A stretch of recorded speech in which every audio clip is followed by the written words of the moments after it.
side by side. Looks like a pace lap, doesn't it? All the way through the field. Ever since Todd Majeski started on the outside of that front row, he was thinking, how am I going to get down? Because that's the goal, I think. We want to get down. He's got a great push there. Yeah, Christian Eckes did a nice job in that Napa truck to get him down. Oh, unfortunately, he was not able to clear Sanchez as well. But here comes Matt Crafton to give a push back. Former teammate, too. Remember last year. And look there, switching lanes, making sure he's in the fastest lane. Majeski goes high, leads that first lap. You see these trucks wiggling. Get used to that. That's the part I got to get used to, because they're going to do it all night long. And this is as good as they're going to be. Their tires are relatively brand new. This is as good as these trucks will get, and they're going to be bouncing around all night long. I talked to Chase about that a little earlier today. I said, does your truck bounce or move around as much as it looks like on TV? He said, you know, nah, my truck's pretty good. That'll be interesting to see if his confidence in his truck allows him to cut through this field. Matt Crafton, series veteran, 3-time champion, and that bright yellow 88, big shove to the 19 of Christian Eckes. He now leads. And now we have a caution. Yellow flag comes out, 2 laps in. We understand there's a little bit of rain in turns 1 and 2, and you can see it on our cameras there just a little bit. Well, that's a little frustrating for these drivers. That's just part of it, isn't it? Sure is. You can't plan for anything when you come to Daytona. What's going to happen next? Okay, 2 laps in, rain in turn 1. Okay, if that happens 3 minutes earlier, you never go green. Is it good or bad that you got the race start? I think it's great. I think it's great as well, and a clean start also. And an exciting start. Big push from Crafton to Eckes to get him out in front of Tom Majeski. Look at Matt DiBenedetto up there in the 4th spot. Now, we knew there was a chance of some stray showers. Forecast does not call for any heavy rain or all-night events, but you talk about practicing patience at Daytona. First opportunity to do so here. Yeah. The radar. Yeah, hardly anything, really. Where's Larry McReynolds when you need him? You know? I mean, he thinks he's a meteorologist. Yeah.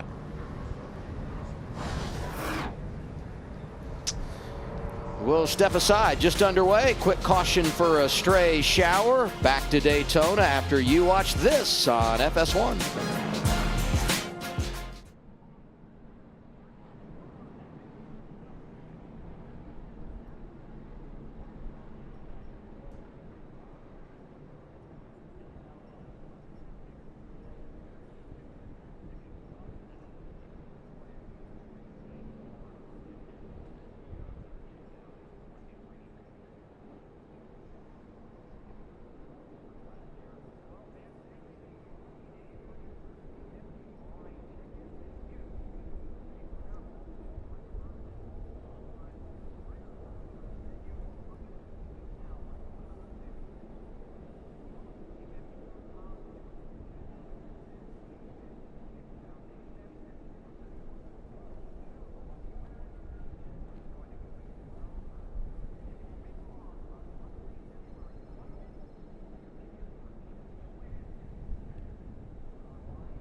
Sunday, the 2023 NASCAR regular season gets underway with a great American race, the Daytona 500.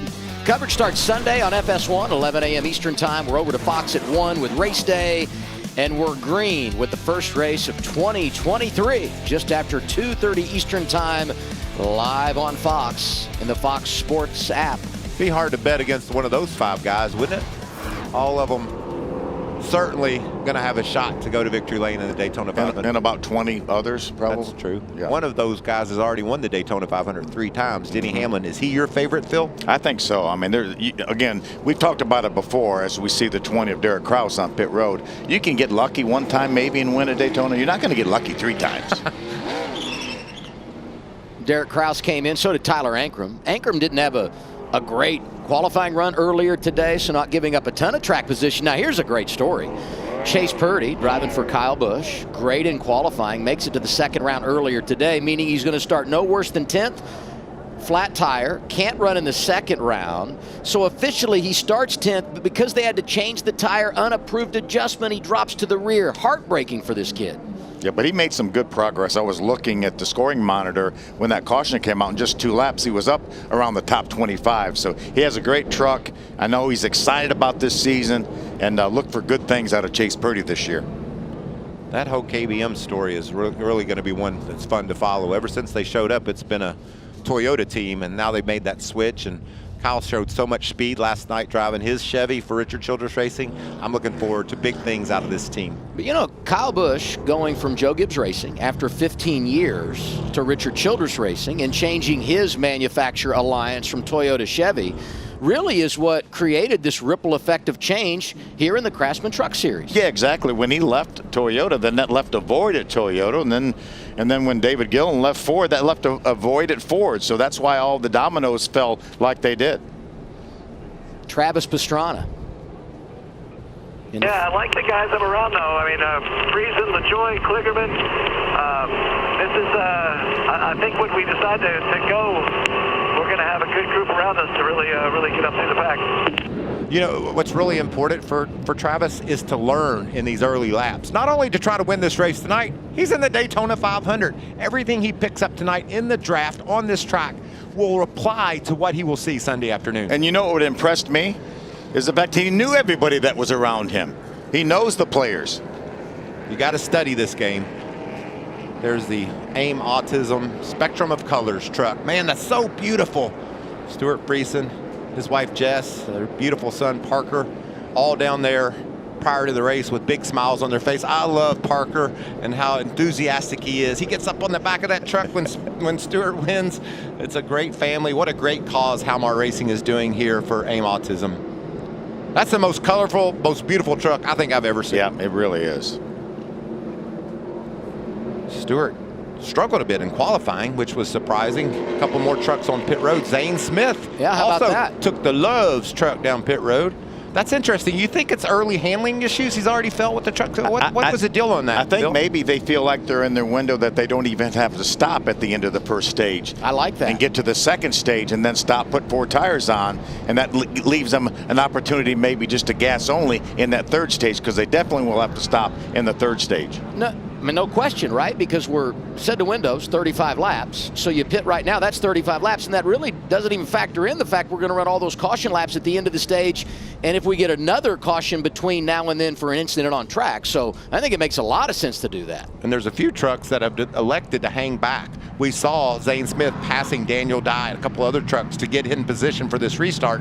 Some guys are just trying to learn. I think that's very smart for Daniel, because he wants to see what the draft is all about, how the truck feels. And he's already back there. Stay back there for a little while. I don't have a problem with that at all. And as you mentioned, he didn't get any drafting practice yesterday because of the mechanical problems they had. The rain is gone, and we're getting ready for the restart. Front row, Christian Eckes alongside his old teammate. That's Matt Crafton in the yellow 88 in the outside lane. We complete lap 6 as we go green. One thing we didn't mention is the choose rule is now in effect on the super speedways for these trucks, as well as the restart zone has been widened at just about every racetrack. We had rain in 1 and 2. that caused the caution. Now some precipitation in turns 3 and 4 that is. That's just mean. Put us under the yellow flag. You know what I think as a driver, when they threw the green flag to start this race and we ran a couple laps in the rain, you're like, that's cool. You know, we got to start. But now you're just aggravated. Come on now. We got to get this thing rolling. And when you said his old team, you meant OLE, right? About Matt Crafton? Old teammate. There you go. Yeah. Old team. We were talking to Ben Rhodes yesterday, and he called Crafton a grizzly old veteran. Well, Grizzly. I want to tell you about Matt Crafton. I talked to him yesterday as well. Never heard him more excited about a season to kick off. They finished the season last year, on what he thought was a really strong note. Felt like he was in a good position when the season ended, and he can't wait to get started this year. And look at him, all the way up on that in that second position. On board with Ben Rhodes here, another driver from ThorSport driving Fords this season. Ben won at Daytona 2 seasons ago. Won back-to-back here. Won the season opener, came back the next week, won on the road course, made it to Phoenix, and won the championship. There's Matt Crafton. See what he has to say on his radio. All right, Matt, with all these cautions, do the best saving. We're only 3 laps from making it all the way to 40. So I'm getting you a good bit saving. Yeah, that's the caution flags. Obviously, you save a lot of gas, and then the drivers can also push in the clutch, shut down the engine at times, and save that gas. And these engines are fuel injected, so that's very, they can save a lot of fuel because it's very efficient with the fuel injection. Matt DiBenedetto, they're in the 3rd position, won Talladega, but it's been fun to see him have the speed that he has here in Daytona. Hadn't seen that for a while for Matt. How about Ben Rhodes, Jamie, running 16th right now? And you mentioned, we've all mentioned the switch from ThorSport made over the offseason over to the Ford. And, you know, you think about just the trucks that they have here on the track tonight, but this is a big season undertaking. And Cody, that runs their fab shop, they've had to get 60 trucks ready for this season. You think about all the variations and tracks that we run, the super speedways, the intermediates, the road courses, the dirt, the show cars, you know, everything that they're responsible for. This entire team is excited about this season. All of the drivers seem rejuvenated. The crew chiefs are rejuvenated. It's go time. Saw Ben in the garage yesterday, and well, he did have a little bump, a little bounce. And even though he couldn't go back-to-back, it's so difficult to win 2 championships in a row. And when you consider the season that he put together last year, winning on the dirt at Bristol and making it back to Phoenix and being championship eligible, even though he didn't claim the big trophy, that was a successful campaign in 2022. It was, and I talked to him in the garage yesterday, and he talked about Phoenix. He said, I've replayed that restart, the final restart, over and over and over. What could I have done differently? I know that I could have done something differently and been better. So he's just hungrier than ever to get that 2nd championship. Louisville, Kentucky's Ben Rhodes. A lot of drivers come from the southeast, but heck, nowadays drivers come from all over the country. People tune into Fox to watch NASCAR as kids, and they just want to be a part of it. I remember when he made his first ARCA start at Kentucky, and everybody knew then he's going to be a player. And here's what you talked about: overtime restart to decide the championship. That's Ben in the 99. He lets Zane get underneath him. Zane's going to go on and grab that win. Ben Rhodes showed a lot of speed there at Phoenix, but he really felt like he left some on the table on that restart. What about both those guys hanging it out, coming off turn 4 to try to grab that beautiful trophy? Zane Smith was able to do just that. You know, Chandler Smith was there in the mix, and so was Ty Majeski. Yeah. I mean, if you go late in the race, all 4 of the championship 4 were running nose to tail and had a legit shot to celebrate on the biggest stage. But it's Zane Smith that walks away with it. And when you consider his story and what he went through in 2020 and 2021 as the runner-up, leaving Phoenix a couple of years ago uncertain of what his future is, just a magical 2022. 4 wins and the big crown.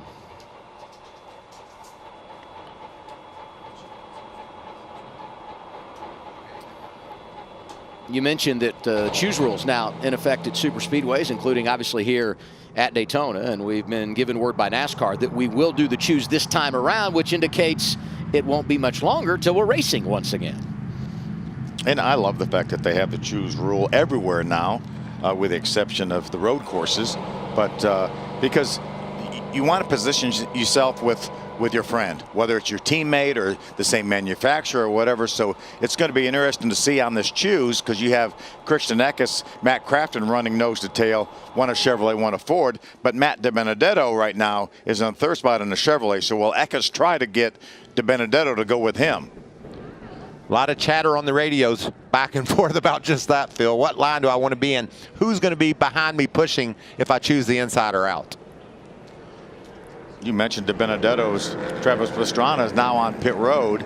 You mentioned DiBenedetto in that win at Talladega. He qualified 30th and went on to victory at Talladega. Top 10 qualifying here, running up front really early on. Let's have a little gas. What do you say, Adam? I like this play, although you heard Shane Wilson talking to Matt Crafton about it. I mean, we might be able to make it anyway. Yeah, I mean, you don't necessarily have to pit, and you can still make it to the end of the stage. Into stage 2, I should say. That's what Travis Pastrana is. He's a worldwide express. He races all over the world in a hurry. Hey, we were talking about this, and he's an athlete. I mean, we've had this debate so many times about our drivers, athletes. Unquestioned, he is an athlete. But I had never seen Travis up close and personal till this weekend. He looks like an NFL tight end. I mean, he's the kind of guy that'll wreck you, and if you get out of your truck to challenge him, you're going to end up walking the other way, you know?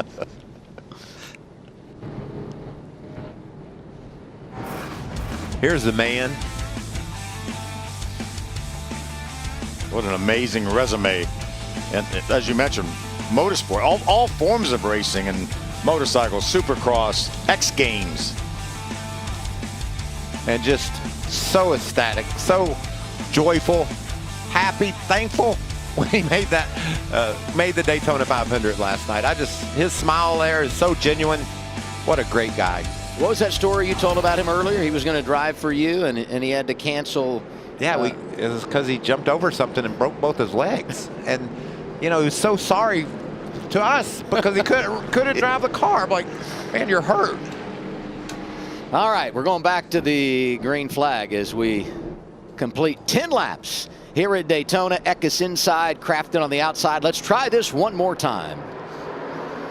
These restarts, it's all about the push. And you can see DiBenedetto is right there on the back of Eckes, as is Majeski on Matt. Teammates lined up on the outside from ThorSport. The ThorSport Fords with Crafton in the yellow 88. Ben Rose in the black and orange number 90.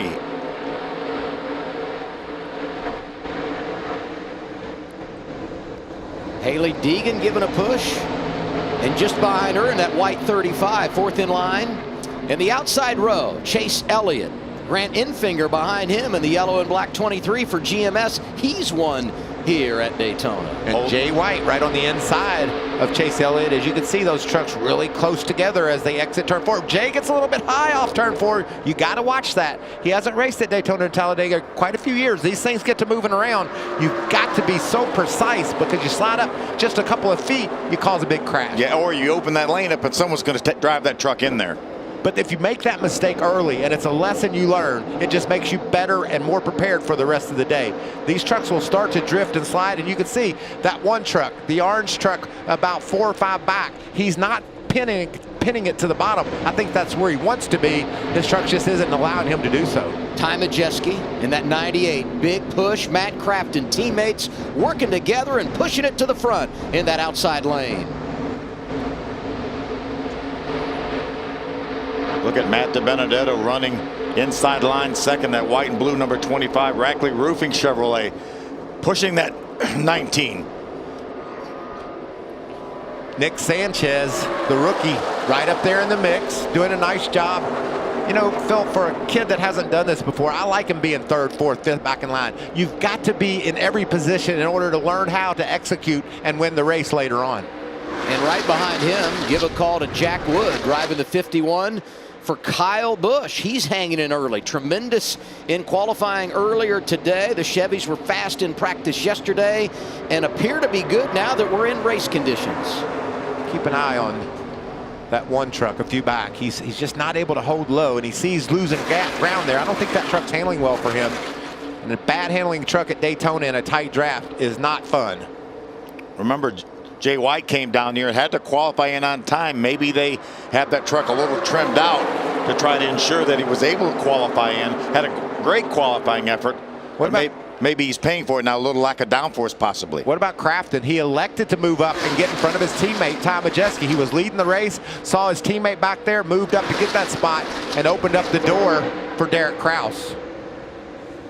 After a couple of early cautions because of rain, sprinkles in the area, we haven't seen much green flag racing, but we're seeing it now. And down to 7 laps to go in the opening stage is once again Matt Crafton. Big push in the outside lane, takes over the top spot. Got around Eckes and that Napa truck down on the bottom and took the lead. Half back either lane. Bounce the lanes. Inside's got the run. There with 2. 6 more times.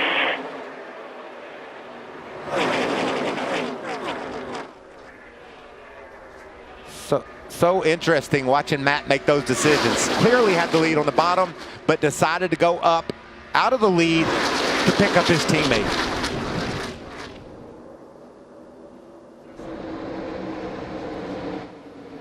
Getting down to it, lap 15, only 6 laps to go to the end of stage 1. Man, I talked about y'all reminded me to remain calm. I just know how difficult this is and how hard it is with someone pushing you to keep that truck straight. Wonder how Matt feels about the decision to fade up now. They've dropped all the way back to the 4th position on the outside.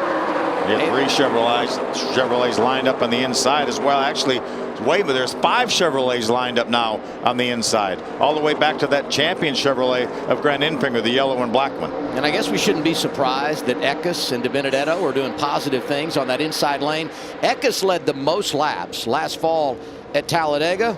Matt DiBenedetto, as we said earlier, got the checkered flag. They understand this style of racing. And right behind them, our pole sitter, making his Truck Series debut, the reigning ARCA champ, Nick Sanchez looks good early. This is so valuable for Nick Sanchez to be up there in that lead pack, logging laps, feeling that truck as the tires heat up and start to go away, what he's got to prepare for as we race toward the checkered. And I love the fact that he doesn't feel like he needs to go up there and push Matt DiBenedetto in the 25. There's plenty of time to do that.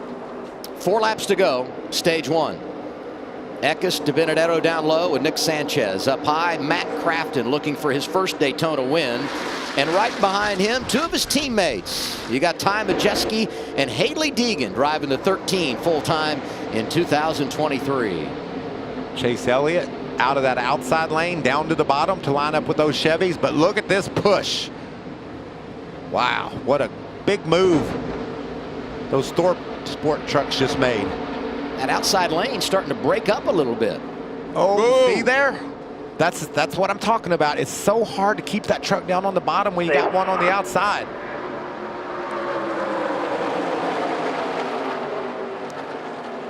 You look at this group, and most of these drivers that you see back behind the lead pack, they made pit stops, didn't have a lot of track position, and I'm guessing have made the decision we do not want to invest in whatever could be happening up there. And when you're back there like that, Adam, you can save gas as well. So there could be other drivers that are fading back just to roll out of the gas rig and making sure they can make it to the end of stage 2. And Michael, this is exactly what Zane Smith told me earlier today he would do. He said if we can't get top 5 in stage 1, then we were just going to lay back and protect our truck, do everything we could to make sure we're there at the end of the night. The team had this plan from earlier today. It's easy to see the big picture when you've won a championship, right? Everything comes at you just a little bit slower, changes your perspective. 2 to go, stage 1. It still looks like the pace lap. I know it don't feel like the pace lap. I've been out there and done that. It's crazy. Crafton's hanging, baby. Saw fire come out of the exhaust pipe. Somebody backed off the throttle big time over in the center of the corner. What is all of this teaching you for later tonight, What Michael? it's teaching Nick Sanchez is how loose this truck can get if you wander up off the bottom. Everybody's learning something. They're learning how their truck is handling. They're learning how to roll off the gas and take advantage of runs in order to be able to pick up the help from behind. Hailie Deegan doing an, see there? See how loose these guys are getting? That was Tanner Gray, I think, in the 15 truck getting loose. Look at Ty Majeski jumping to the outside of his teammate Matt Crafton. He now leads. 1 lap to go, stage 1. Christian Eckes getting loose as they come through the tri-oval and back toward turn 1. I'm pulling for him to make it back. Walking Make it back one more time.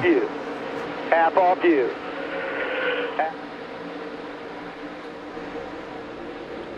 Most of these spotters will be working all weekend. The best spotters in the business helping these truck guys right here.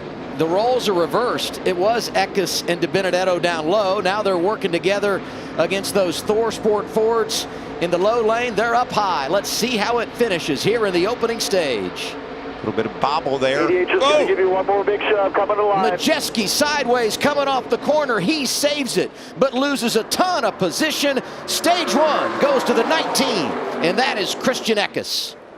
Boy, they avoided a catastrophe there coming off turn 4. Yes, they did. Big slide there for the 19 truck. Everybody take a deep breath. Yes. Right? Mikey, you okay? I told you I've been messed up ever since I came through the tunnel. It just gets worse with every lap that goes by. Christian Eckes had one stage win a year ago. New team, and he's batting 1,000 in 2023. And this is why we're taking a deep breath. Ty Majeski all over the place. He hangs on and finishes 6th in stage 1.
Pit stops underway at Daytona. Let's go down to Amanda. When I talked to Matt DiBenedetto about the importance of pit stops earlier this weekend, he said it's its own art, and it was his experience in Cups that has helped him be so proficient at it. It was a fuel-only stop for this team, and with Hailie Deegan in the number 13, relayed to her team that she's losing the nose on the front end. It was a fuel-only stop for her as well. Regan? The 19 to Christian Eckes, a small adjustment on that truck. They went with a little more than they wanted to just to get ahead of it for later in the race. A little bit free with him right now. See gas and go from most of these teams, but we saw Zane Smith come in and put 4 tires on his truck. I think that means he didn't like his truck, Phil. I would think so too. Need his handling improved. Here's a little stage 1 recap. Christian Eckes, second career stage win. Matt Crafton hangs on to finish second. Solid run for Matt DiBenedetto. Hailie Deegan, good start to the year. Nick Sanchez starts on the pole. The rookie ends up in the 5th position. Stage 2 coming up on FS1.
Fox NASCAR live at Daytona International Speedway. So good to have you with us on this Friday night as we open up 2023 with the NASCAR Craftsman Truck Series. Stage 1 complete. Christian Eckes wins it. Everybody came down pit road with the exception of Stuart Friesen, and now as we get set for the second stage, it's time to do the choose. Sounds like a dance. Let's do the choose. What do y'all say? It is a dance somewhat. What about that beautiful number 52? Stuart Friesen's got her on the front row. Yeah, Tyler Ankrum was one of the trucks that pitted early on lap number 8, but now has that track position. We know he can make it to the end of this second stage. From 7th on back, they pitted at the end of stage 1. Everybody up there in the top 6 stayed out there, and so this is going to be interesting. The guys in the top 6, that meant they elected to give away those points by running in the back, and then take advantage of that now with the track position. Every point matters. You could miss the playoffs by 1 point. These stage points are very important. It'll be interesting to see as we race into the second stage what the strategy turns out to be for some of these teams. And I think people can probably have the mindset, well, this is the first race of the year. Stage points aren't as important. We need to position ourselves for the end of the race or whatever, but they are important week in, week out. You get to the end of the regular season, you can't come back here and take those points. You cannot put toothpaste back in the tube. Those cards have been played. Yep. I don't think we could have asked much more out of that first stage than what we got. So much action. What about that 52, Stuart Friesen, Amanda? I was just talking to the team, and they elected to stay out there, said that they're 1 lap to the good on fuel. They're finding it good in conserving that here as we open up the race. Expects to get through stage 2 on what is in the truck currently. It sounds like there's a party in the pit box down there, doesn't it? It does. Amanda's rocking out down there. We needed to get a shot of Amanda doing that report. I know she was dancing. I know she was. I want one of those T-shirts. Did you see the T-shirt Trip Bruce was wearing? I want to watch Kobe Howard. He's a human highlight reel. He's in that 9 truck on that second row. He can drive a truck looser than anybody I've ever seen. I'm really high on this kid getting to victory lane this year. How about outside second row? Parker Kligerman, that 75, always runs well on a part-time basis here in the Truck Series. After everything cycles through, stage 2 ends up being only 15 laps. Stuart Friesen, nice jump in that outside lane. Not a lot of push from that second row either, but now they'll close in. You can see Howard with the big run through the center of the corner. He's going to pull right up on the back of Tyler Ankrum. Several new faces up here in the top 10 now after the jumble up from the pit stop. Already pushing and bobbing and weaving. Look at that run from Parker Kligerman on the back of Stuart Friesen as they go 1-2. Inside lane, 3rd truck back. That's the 4 of Chase Purdy. New team this year, driving for Kyle Busch Motorsports. Talked about his misfortune during qualifying, but he's in the mix. I think that's the most difficult part of the track, Phil. What do you think as you try to exit turn 4, keeping your truck straight on that tight exit? And the trial was not a straightaway. It's a turn, and it's not banked near as much as a 31-degree banks in the corner. About 18 degrees, I think, in the tri-oval. I think percentage-wise, we wreck as much on the straightaways as we do in the corners. Even the flat back straightaway, we can seem to wreck. And we're not talking about just these drivers, a big push there from the 4 of Chase Purdy. We've done it in the middle of the straightaway. Everybody has. That could happen last night to Kyle Busch. Sure did. 2 out front. LaJoie's got the 3rd lane running. 25's going up there with him. Still inside. You guys get momentum, and he pops up ahead. You can go with him. Oh, 3 wide. You don't want to get trapped in the middle. Corey LaJoie was very aggressive on that lap, getting to that high side. He's had a couple of trucks decide to go with him. Now that 3rd lane is forming. Can they make a pass? Can they make it all the way to the front? We know how fast that 19 truck is. Travis Pastrana right now, 3rd row outside in that 41 truck. And he's getting some help, or he was getting some help from his teammate, Carson Hocevar, who now decides he's going to dive to the inside, make it 3 wide. Travis is getting a lot of help from the 19 of Eckes. Top of 3. You're going to roll. If I'm Travis Pastrana, I don't mind being on the outside. I don't want to be in the middle, though. I don't know enough about this yet to make that decision, but he's hanging on. Look at him making progress, too. Hey, keep an eye on that 9 truck just behind our leader, Tyler Ankrum. Colby Howard has been bouncing around a lot. Oh, Daniel Dye's around. And the caution is out. This will be our 4th one of the night. First one for incident. Clay Greenfield, the 84 truck, is involved. This looked like Haley Deegan, the 13, got a piece of that. That's Dean Thompson in the 5. We saw fire out from under the back of that truck. Greenfield was a big mover. He had driven all the way from the back of the pack up to 11th at the end of that first stage. Yeah, terminal damage right there on that truck. Needs to give it up. 2 cautions early for a little rain. Had the caution in stage 1, and now a crash. And there you see the 13 of Haley Deegan. Heavy damage on her Ford. That's not good there. That truck was on fire. And he's going to drive. Yeah, obviously. That engine's going to blow up. Yeah. Spotter needs to tell him to shut that thing off and Shut it off, come to a stop. Well, and then come to a stop. Is Yeah, that what you're about going to say, that. Phil? Pretty much about that, yeah. Oh, look at Matt DiBenedetto with such a great start to the race. Damage on the front and the rear. Right front tires down as well. I don't believe Daniel Dye suffered enough damage to end his night. And hey, if you can hang in the game, you just never know what's going to materialize at this place. You think these trucks need to be aerodynamically pristine to maybe have a chance? We're going to see very few trucks that are pristine at the end of this race. You have a chance if you can stay in contention. Some adversity tonight for the guys at Tricon Garage. We saw Dean Thompson, Corey Heim had the penalty at the end of stage 1 that cost him some track position. Looks like the most damage right there on Haley Deegan's truck. Looks like she might have got the worst of it, along with Clay Greenfield. And Dean Thompson. Is a team truck. Are you taking some inventory on who's involved so you know maybe if you've lost a draft partner or two in this situation? Yeah, and that's why these guys lean so heavily on their spotters. You know, the spotters have a playbook up top, and they know who's what, where, and who's been helpful and who hasn't. So, yeah, you certainly pay attention to every truck that experiences problems. You know, Phil, you and I had a chance earlier today to sit in on the safety meeting and learn a little bit about what goes on behind the scenes. Great to see the folks from our AMR safety team right there on the spot taking care of these drivers after they were involved in the accident. We kind of take it for granted a little bit. Even as drivers, we took it for granted, but it's amazing the job that they do. See if we can dissect what happened.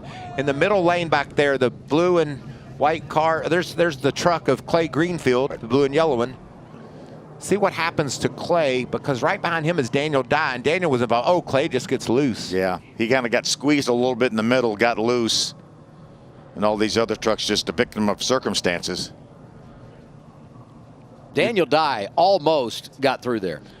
And you talked, Phil, we talked just a bit ago about the tri-oval not being as banked as much as the corner. It's easy to get loose through there, and that's exactly what happened to Greenfield.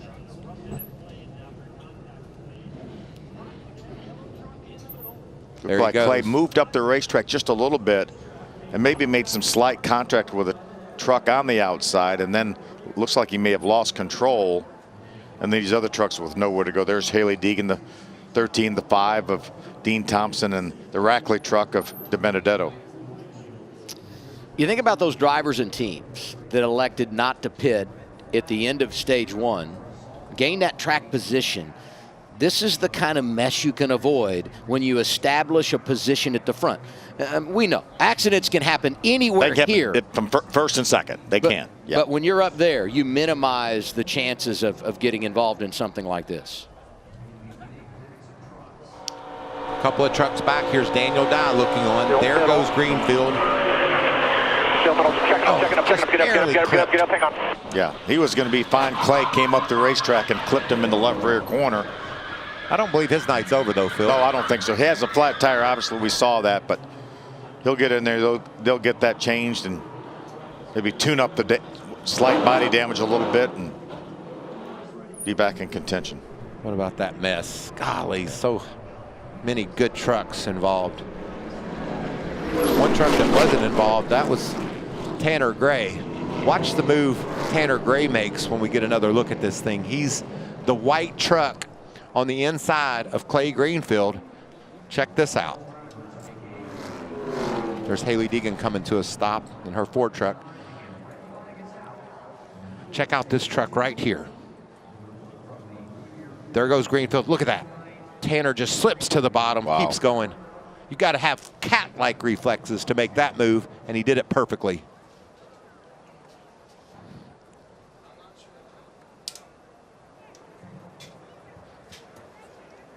Let's ride one more time with Daniel Dye. There's Tanner. You were talking about it right there. Probably a little bit of right front damage where he did make contact, but had he not made that evasive move, he'd have been dead in the middle of this.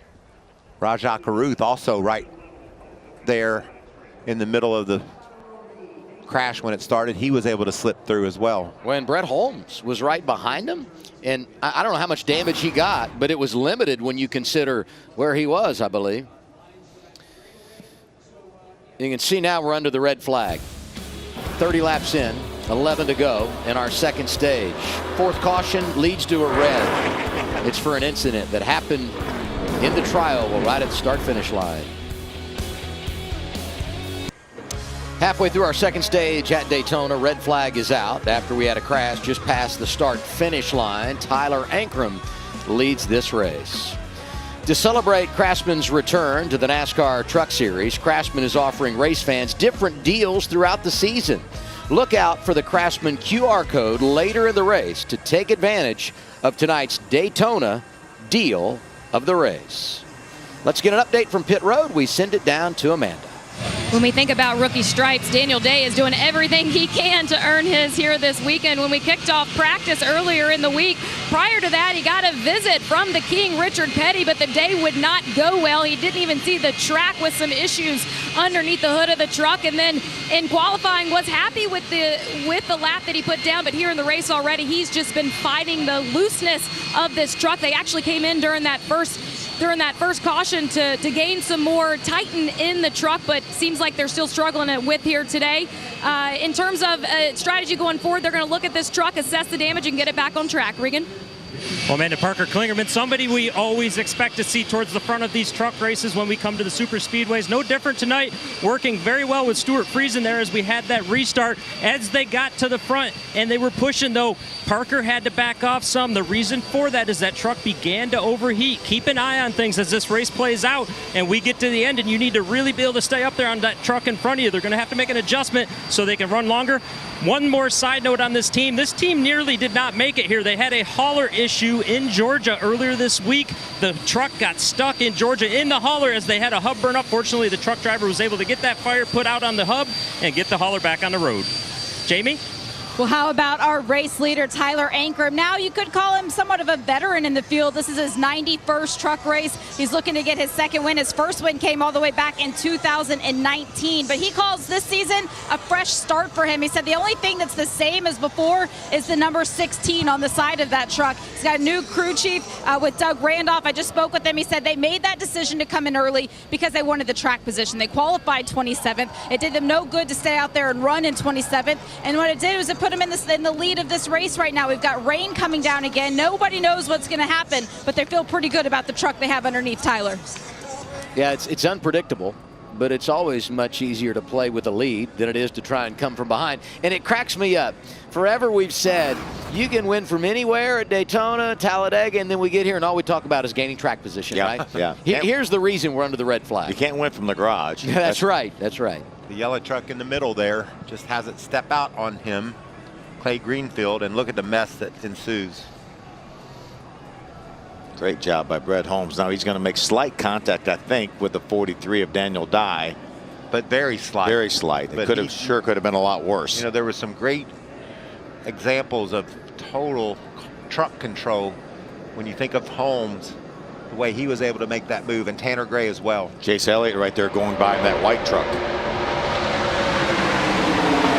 Daniel Dye was just so close to getting through it himself. Around he went.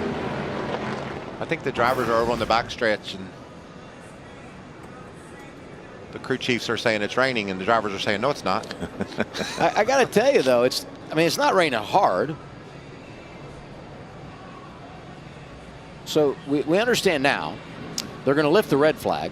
so they can bring the trucks around, put them on pit road, and then we will reassess and reset and wait out the rain here at Daytona. It was just very, very brief, and I'm not sure it's even raining anymore on the front stretch out our broadcast position. Regan, what do you have? Well, Adam, literally, as you were saying, they were going to bring him to pit road. The rain stopped down here. It's not raining down here anymore. Just a very, very fine mist. I got to imagine that it's really close to getting these trucks at least back on the track to get this thing dried off. Now, we're just going to make a total liar out of you, Regan, because, and this illustrates how big Daytona International Speedway is, but just as Regan says it's not raining anymore, we cut to a shot where it's obviously raining. So there you go. I appreciate your positive attitude, Regan. I really do. I can't believe you didn't come back at me on that.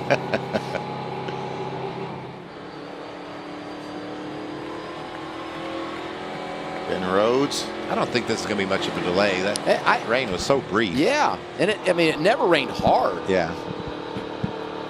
Daniel Dye with his back right on the racetrack. trailers on board. He's on the track. I think he can still be competitive. I do too. Enough damage. Yeah. This is another great example, Adam, of how slight the rain is. We've got that onboard camera, and there was nothing falling where Daniel was. Now, of course, Daniel involved in the crash, so he'll go on the damaged vehicle policy clock. They'll have 6 minutes to get that thing repaired. Should be easy. Once we return to the green flag, he'll have to meet minimum speed, but I would anticipate, as you guys said, he should be just fine to continue. And depending on how this race plays out later on, that could be huge. And this time right here will not count against him, obviously, as the pace truck brings the field down on pit road. Yeah, that clock only runs when you enter pit road, and then it stops once you exit. But as you said, under this circumstance, that clock will not be running and count against their time to repair the number 43. Well, it's been bizarre, hasn't it? Yes. We ran 2 laps, rain. Run a handful more laps, more rain. Rain. We finally make it to the end of the stage, and now a crash, a red flag, and Mother Nature making her presence known once again. Halfway through our second stage at Daytona, Tyler Ankrum is your race leader.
Tomorrow, we take another step towards Sunday's Daytona 500 as we open up 2023 in the NASCAR Xfinity Series. 5 o'clock Eastern Time right here on FS1. Qualifying tomorrow morning, 11:30. Michael and me going to be in the booth. And then tomorrow afternoon, when we go with our race coverage, Austin Dillon, Daytona 500 winner, is up here alongside Ryan Blaney. That's pretty good guest analyst lineup. They know a little bit about Daytona, don't they? Yeah, Ryan's last Cup win was here, 2021 in August, and Austin Dillon won here last August and won the Daytona 500 in 2018. See Tyler Ankrum, great pit strategy by Doug Randolph, his new crew chief. Got him the lead, got him in front of that situation. Let's see if we can chat with Tyler Ankrum. Hey, Tyler Ankrum, Phil Parsons and the boys up in the Fox booth. You got a copy? I got you there, Phil. Well, we were talking about the only thing that's the same as last year is the number and the driver. Everything else is different, but a great pit call by your new crew chief, Doug Randolph, to get you up front, got you the lead, and got you, more importantly, probably got you ahead of the accident we just saw. Yeah, I'm happy to have been ahead of that. I would have been back there in that fray if Doug hadn't made that call. Been super happy with Doug so far, and I just want this dang rain to go away.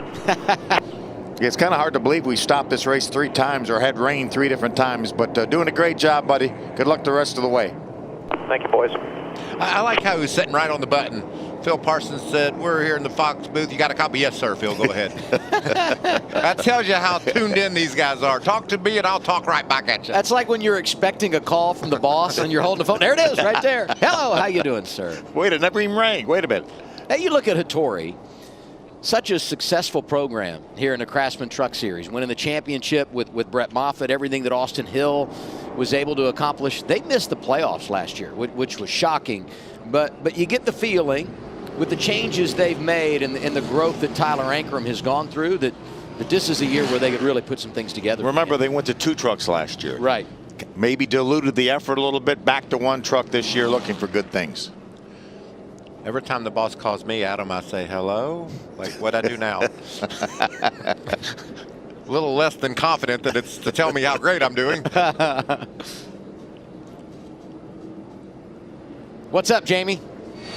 Just talked to Joe Shear Jr., the crew chief for Ty Majeski. Remember in that first stage, Ty was able to lead 2 of the laps, but he was right there in the mix of it, helping out his teammate Matt Crafton, who also led 2 laps. I asked him why they made that late dive to pit lane to get some fuel at the end of the first stage, and Joe Shear Jr. said, it was a mistake. I should have known better. Hindsight's 2020, though. The good news, he was able to tighten up the truck a little bit. As soon as this rain goes away, they get to go racing. They feel like they've got a pretty good truck underneath them. Amanda? Haley Deegan has been checked and released from the Advent Health Care Center here in the infield. And Haley, you just told me off camera that there's not much that you thought you could do differently there. And knowing your intentions for this season, how do you digest what happened here? I mean, it's super speed racing. You kind of go into it expecting to just, if you get out of it, great. If you can't, that's kind of just what's expected. Very few of them make it out of these super speed races. So kind of just went into this one with trying to do our best, stay towards the front. We had a really good first stage, and I feel like we got good stage points. We had a good finish right there. Just trying to be really going from the start and seeing if that plays a different, I'd say, role in it, because I've hung back in the past, and it has worked a few times, has worked not some other times. So at the end of the day, we try a little different tactic here this year with my new team, and it was working out for the first stage, but it happens. Thank you, Haley. Yep. I'll tell you what, Adam, every now and then you're in a wreck that was unavoidable. And that was certainly the case for Haley. Without there a doubt. was nothing she could have done different. She just got swept up into something that was unavoidable. Great thing about stage racing. If you can get some stage points early, it helps minimize a rough night. She got a few at the end of stage 1, and that will ease the pain of what's going to be a very frustrating evening that ends with a did not finish in the season opener. Inside of 10 laps to go, stage 2, when we return to the green flag. This is what put us under caution for the 4th time tonight.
Just about ready to go green once again. It's the opening race 2023 for the Craftsman Truck Series at Daytona. And as we anticipate the green, let's check in with Regan Smith.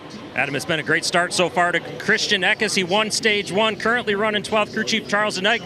This is a new relationship. Seems like everything is going very well so far for you guys. Yeah, it's going really well. We qualified well. We've got speed. Won the first stage, which is great to get a first stage win off the year here. Get a few points in the bank so we can keep on racing. Hopefully we get a few more points here at the end of this stage so we can kind of be released to have some fun here for the end and go for the win. We want to see you have some fun. Good luck. Thanks. Well, the 5 and the 13 were taken out by the 84 here today. I got Clay Greenfield. He's been cleared and released from the care center here at Daytona. And when you recall back and what was happening inside of the truck, can you walk us through from your vantage of what you saw? Yeah, there was just a lot going on there. We had the truck was very difficult to hold straight. We'd been throwing a lot of things at it and hadn't quite got it fixed. I was okay hanging on the outside without somebody on my door, but then when we got in the middle of 3, there's just no air out there, and I saw that as a situation I didn't want to be in. But coming off of 4, I was trying to look for an option out, but I was too blocked in, so I just had to stick with it, and it just. It's just hard to hang on to. We've been fighting that all weekend, and hate it for Backyard Blues pools. This is one of the races I should have won this race twice before. This is one that we have circled every year. I really look forward to coming here, but we'll get it fixed back and be back soon. Never the easiest interview. Thank you, guys. Yeah, Clay Greenfield, 38 years old from Clarksville, Tennessee, and as he said, always a player when he comes down here and races. You know, and that's so mature. It's so hard to say. You know, we couldn't drive my truck. It just didn't handle well, and I got in a spot I didn't need to be in. Took blame for the crash, and was trying to get out of that spot. But as it was mentioned, there were trucks on the inside, trucks on the outside, front and behind them. So. Sad, because as he said, he's been a player, and Adam, you called it. Just a shame. Makes you sad for those guys when they work so hard to put themselves in that position and has it all go away. Take me behind the wheel and the mindset of drivers in this situation, because we've not had a ton of green flag racing. You want to get going. We're going to have a quick little shootout here, you know, right around 6, 7, maybe 5 laps to go in the stage when we get back green. I'm guessing eventually this aggression level is going to get in a dangerous place, because these guys have got to want to go. I've just seen it since the word go. Yeah, I don't think it's going to get any worse, because it's been there from the start. And I think a lot of it has to do with, you know, the inexperience and also the delays. When you ride around under caution, you want to go, and when it comes time to go, you know, the laps are slipping away on you. So puts a lot of aggression behind the wheel, and mistakes can be made.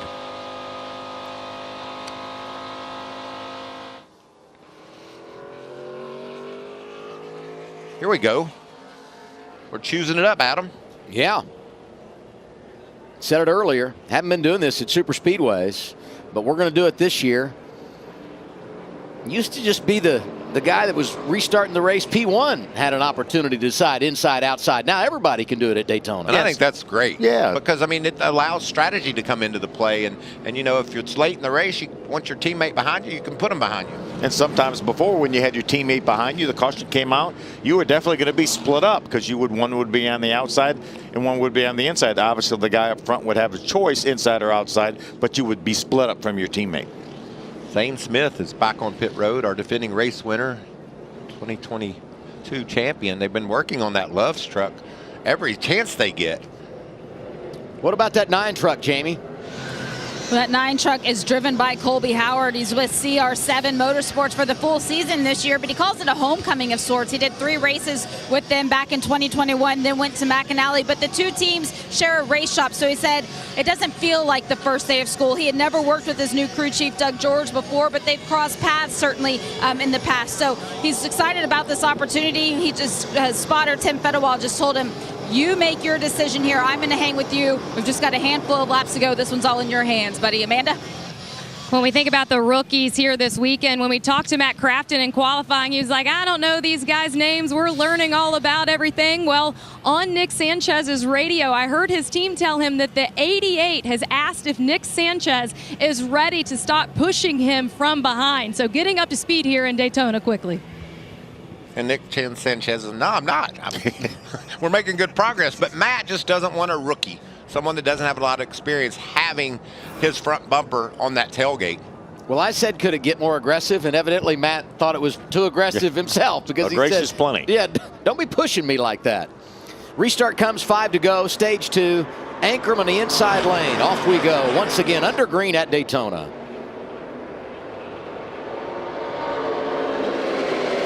Good push on the outside by the 52 of Stuart Friesen on Colby Howard. Parker Kligerman right there pushing as well. Kosovar in the mix. Ben Rhodes trying to find his way into the top 10. Yeah, the 4, Chase Purdy, too, remember, went to the back because of a flat tire during qualifying. There he is right now in the 2nd spot, getting a push from Matt Crafton. Yeah, I thought that was such a huge blow for that team when they had the tire issue in qualifying and had to drop to the rear, but he's been patient, worked his way to the front, and right in the game. Oh, Crafton loose. Sideways. That tells you the veteran can't hardly hold onto that truck. These things are a handful. 3 wide. Ben Rhodes through the middle with a 99 truck, the white and blue truck. There he is. Look at all the ground he's gaining now.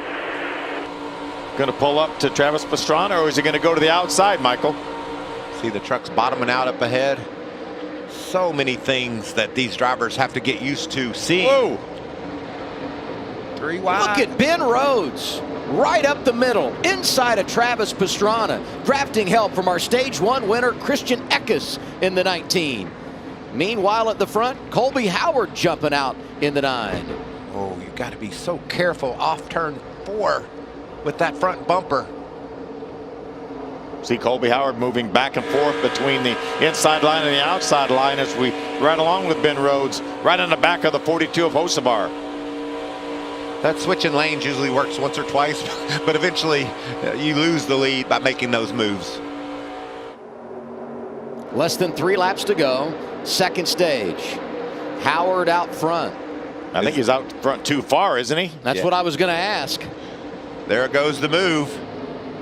Ankrum to the outside. 4's good. Watch this big push by the 4 to the back of the 9. That's the key for these spotters is the 4 spotter has to tell him you can push the 9, but if the 9's against the 16. Oh, there's. Look out. Golly. Ankrum, what a save. How long can they save them, though, Adam?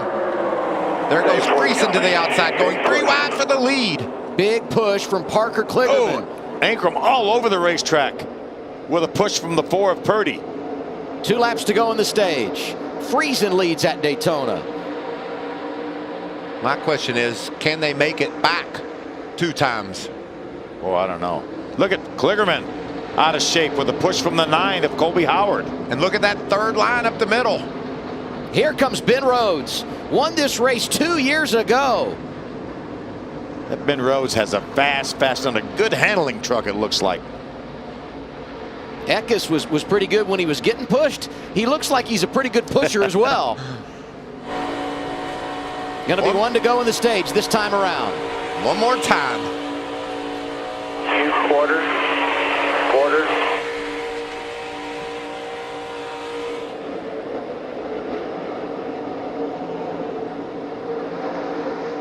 Tyler Ankrum back to the top spot.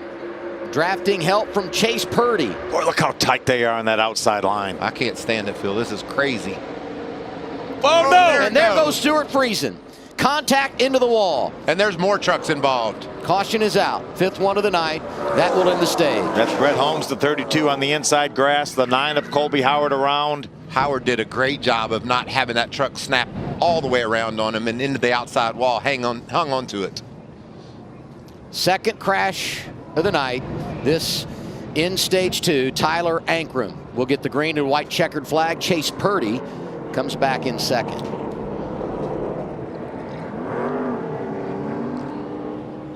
A lot of damage to Stuart Friesen's 52 truck.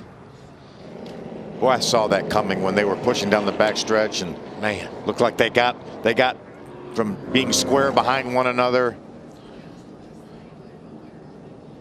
Had a little bit of a look like Stewart might have moved up. Get another look at it. Cody Roball in the 97 going behind the wall. That's the 75 Parker Kligerman on the pit lane. He got some damage. Yeah, good bit of damage to that left front. You can see it right there. Colby Howard was around in that 9 truck, but no damage, it didn't look like. Yeah, pit road is close, so all these drivers feel like they had to come to pit road now to make repairs. See if you see that bright yellow and blue truck move up just a little bit too far as the outside lane had a run. Is that what took place here? They tried to block the run. Yeah, moved up, and the 99 of Ben Rhodes was getting pushed by the 19 of Christian Eckes, so he could not hit the brakes to avoid the 52 of Stuart Friesen. Yeah, I think that was case of a block. See the move right there. Yeah, and again, the 19, the second blue and white truck behind Ben Rhodes, is pushing him. Look how lucky the 19 truck got, having a hole to squeeze through there. And the veteran Matt Crafton up there battling with these kids, making it happen. Crafton third in that stage. Watch the 9. He looks like he's going the outside wall. No, let's go to the infield. Looks safer down there. Slipping and sliding, but he makes it through. Ooh, Grant Enfinger narrowly avoiding it in the 23 black and yellow truck. Black and yellow, black and yellow. How about the perspective of Ben Rhodes? This is how it all started. Tight, push it. Got the 23 out back, half off him. Push it. Come on, baby, let's go. Push it. You heard his spotter tell him the whole time he was being pushed from behind. Rhodes got damage, but overall, I think it worked out okay for him. I mean, it could have been a whole lot worse. Yeah, there's a lot of damage to the front of that truck, it looks like here, Adam. Look at the hood. Yeah. All buckled up. See, there's Grant Enfinger getting by with that 23 truck. Jack Wood, the 51, getting by.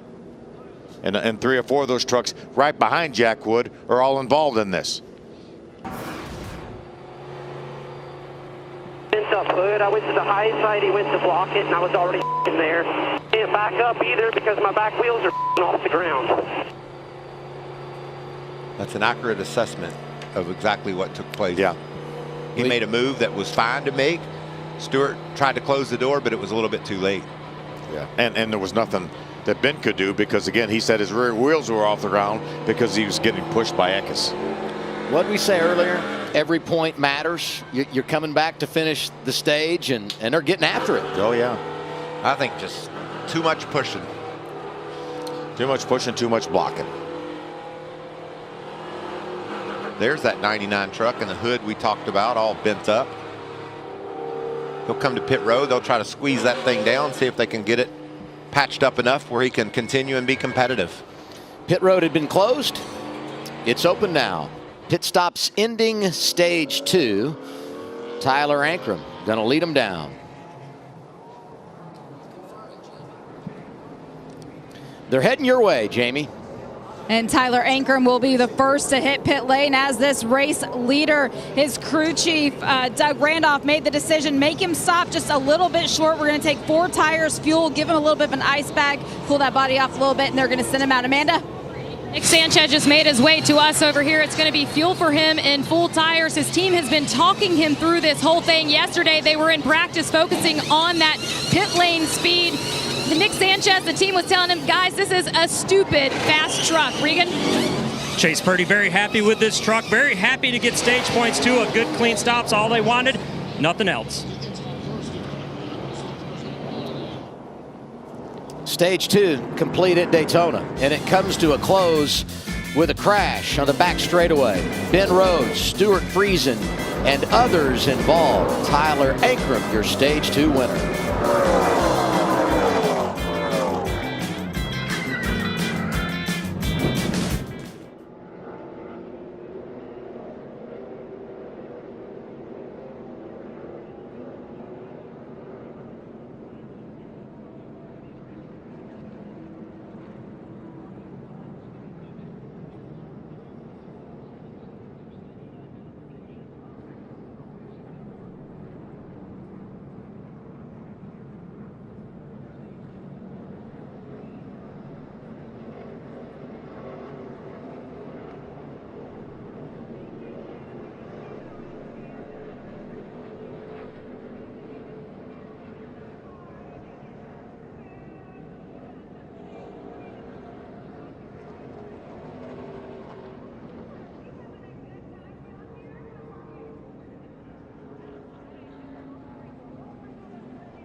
2 stages in the books. Season opening race for the NASCAR Craftsman Truck Series here at Daytona.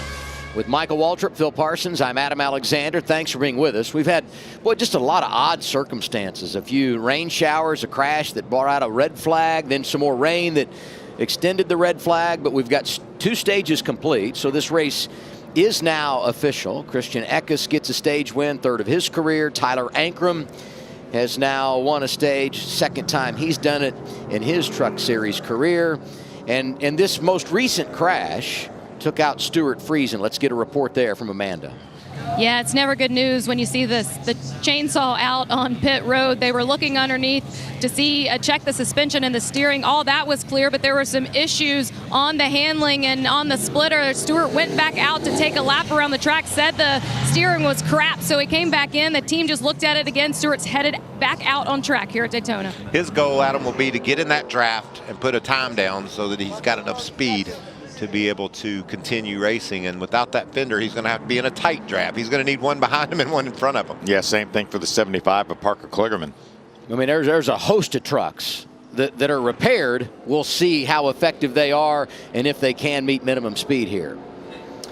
I'm just impressed by Matt Crafton. All these crazy kids and the pushing and shoving and things that we've seen. He's up there just battling with them tooth and nail, collecting the most stage points so far tonight. Maybe not comfortably, but he's up there with them. Hey, let's give a call, though. Nick Sanchez, rookie, starts on the pole, and he's been effective tonight. And Chase Purdy, 9 stage points after coming from the rear. And, boy, I hate to see this, but more Guess rain. What?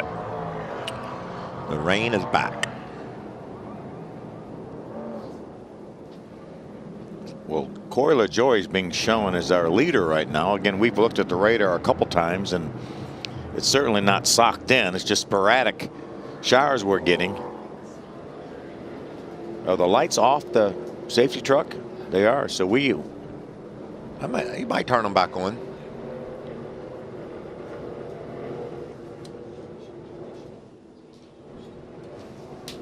Let's get a report on Matt Crafton, Jamie.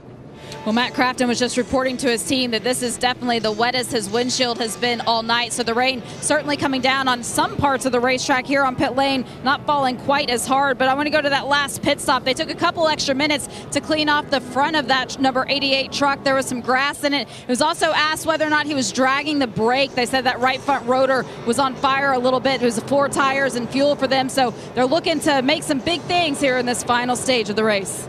The lights are back on the pace vehicle, so we're not going to go green this time around. I will say, though, I like this play from those 4 drivers at the front who elected to not pit and, you know, gain some track position, see what happens, right? Hey, maybe win a race out of the deal. Yeah, even if that doesn't happen, they're only 8 laps. They pitted 8 laps before these other guys. Everyone's going to have to make another pit stop, and they certainly have gone far enough that they can make it on one more stop. Yeah, they're in their window, like everybody else, to do it on one more stop, which is what you need to do for the final stage. Regan? Well, Adam, Chris Lawson had planned this out a little while back. Remember, they stopped 2 stops ago, took the 4 tires. He was happy with that truck when they took the 4 tires and has been happy all night long.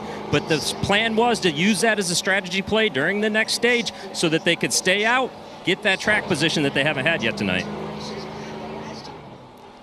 Hadn't been a factor until now, but the strategy had him buried in the field, and now he surfaced at the front. I still say it's a lot easier to make those kinds of calls when you've got a championship in your pocket, right? I mean, and it's kind of like the theory of win a race, you're in the playoffs. Now you can gamble with your strategy throughout the balance of the season and try to steal one. They know they're ahead of the game. They're confident in their program. They know they've got fast trucks, great driver. They're going to be in contention come the playoffs, so you can roll the dice a little bit, play some games. They've done that, and now they're in position to go out and pounce. And Corey LaJoie says it's pouring out here. Of course he does. I don't see any way we could possibly go back. I think it's socked in for the rest of the night. Caution is out. It's raining at Daytona. We're getting set for the final stage.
we've reached the final stage. 54 laps to go in the season opening race for the Craftsman Truck Series at Daytona.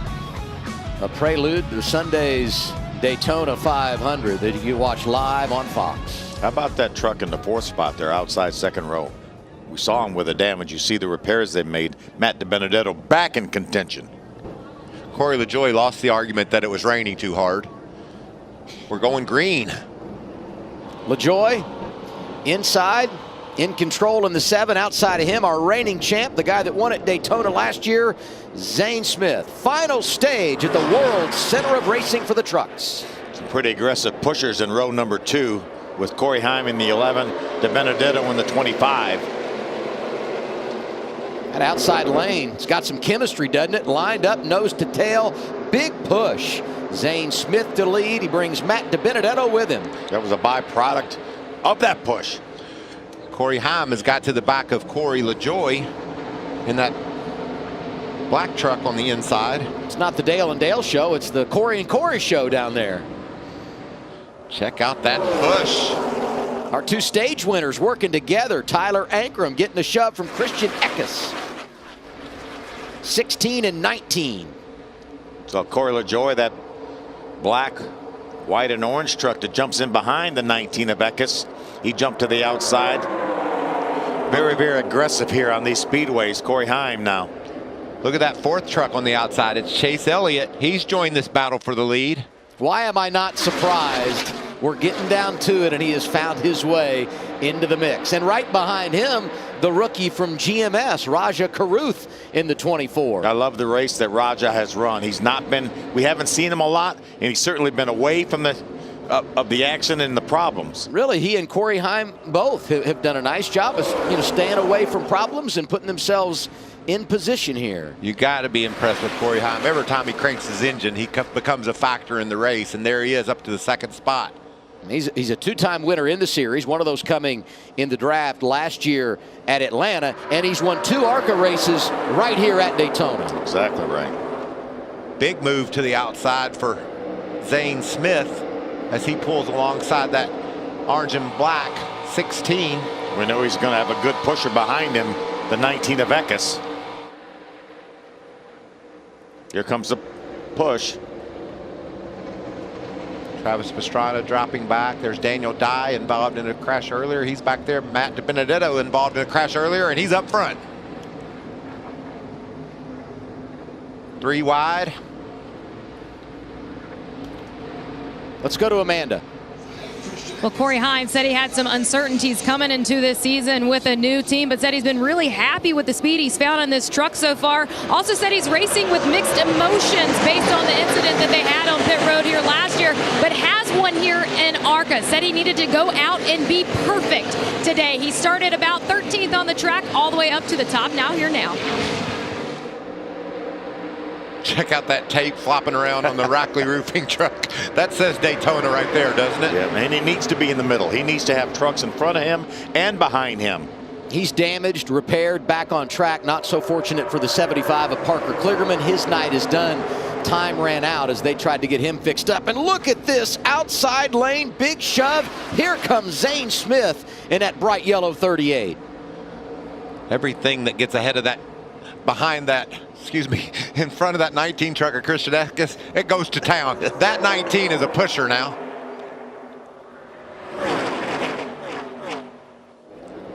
See Carson Hocebar, that truck on the outside, trying to make that 3rd lane work. No help up there. What about Corey LaJoie? He's been able to hold on to the lead. Moves to the top in front of Zane. It's been almost 10 years since Corey has been in a truck. The way it looks, it probably ought to be about 10 more before he does it again, because this is crazy. I'm not sure he's, I know we haven't seen all the action, but it's been a nutty race. Hey, how much does track time and experience mean in the draft? 3 of our top 6, not only running tonight, running Sunday in the Daytona 500. Zane Smith will be there, Corey LaJoie, and Chase Elliott. They're all right there at the front of the field with 48 to go. It's because of their talent too, Adam. You know, you put them in trucks and they graduate up to Cup, and contend for wins and win championships there, you're going to be good when you get back to the trucks. Is that 80% talent, 20% track time this weekend? How do you balance that out, Michael? I'd say you're exactly right. Race fans, we are staying with all the action here at Daytona, commercial free with Crank It Up, sponsored by Craftsman.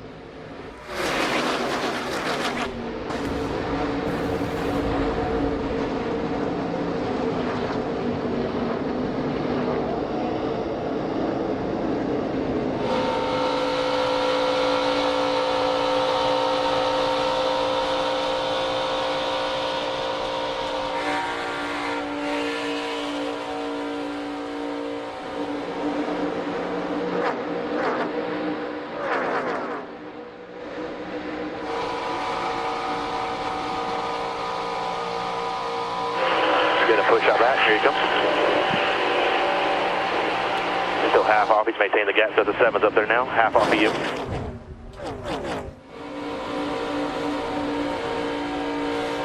Only have the 15 out back right now. Only have the 15 out back.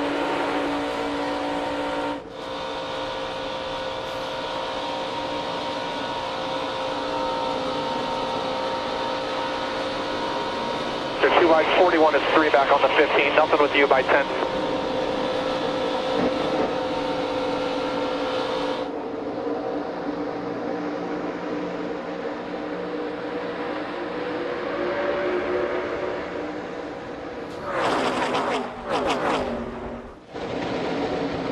Top lane's pushing hard, nose to tail.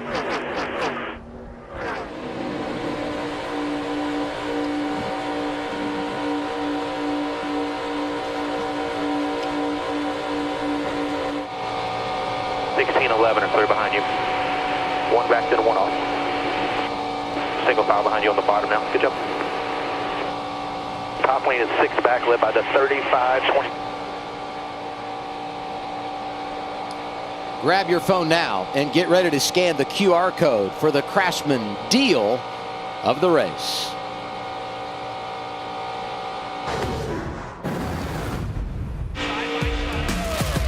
Craftsman is back. And to celebrate our return to the NASCAR Truck Series, we're offering racing fans different Craftsman deals throughout the season. Because teams can count on Craftsman tools to get the job done. And now you can too. When you take advantage of the Craftsman deal of the race, you'll save on the tools that'll help you power through your projects. And this deal, well, it's going fast. So scan the QR code now to get the current deal of the race. The deal of the race brought to you by Craftsman. Special thanks to Craftsman for all they're doing for the Truck Series and giving us an opportunity to crank it up. The sights and sounds of Daytona, they're unbeatable. I got so excited that Craftsman was coming back to the Truck Series, I went out and bought me a Craftsman toolbox. So I'm already in. This is a great move for Craftsman and the Truck Series, bringing back some history. Watching these guys chase this victory with Craftsman across that front windshield. And I'm so excited we were able to get through the Crank It Up and stay green while we did it. What about that push Chase Elliott gave to Zane Smith? Looked like he's running 20 miles an hour faster than that inside lane. Zane Smith might earn a little trust from Chase tonight that could help him here on Without Sunday. a doubt. Huh? What about Raja? Always impresses us since he made his first start last year. The guy that really seems to get it. Carruth, a rookie in that 24 from Washington, D.C. He's a college student going to Winston-Salem State. During the week, he's in class. He's going to school tonight as well and trying to put himself in position to win. And things are getting dicey. Here comes Carruth up the middle. And look who's pushing him. And there goes Carruth. Benedetto involved. Infinger is there. Daniel Dye. And many others. I didn't like going up the middle. You know, it's just so risky. Sometimes you don't have a choice, though. You got to sit your run. You got to go somewhere. Yeah. That was certainly a decision that didn't work out. Ty Majeski might have been really the only other truck that got a piece of that. So this wasn't enormous, I don't think. We'll have to check out the replay and see who all got a piece of the action. Much more damage to the 25 at De Benedetto. That truck is done. Sixth caution of the night. You know what's crazy is this race is really had a hard time finding a rhythm because of the rain and the cautions and the crashes and all of that. Despite that, we've already had more lead changes in this race tonight than the entire event last year. That's crazy, isn't it? It is. It seems like we haven't run enough green flag laps to get that many lead changes. I know. I believe there was something askew in the rear of that truck. It looked like it was crab walking down the straightaway. Tracking. Watch this decision to shoot up the middle here.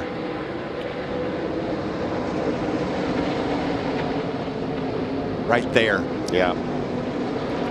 I was wondering if he got pushed from behind by the 99 of Ben Rose. He did not. Just closed the door there, Zane. Yeah. Came down a bit, and Raja was committed. And that started the melee.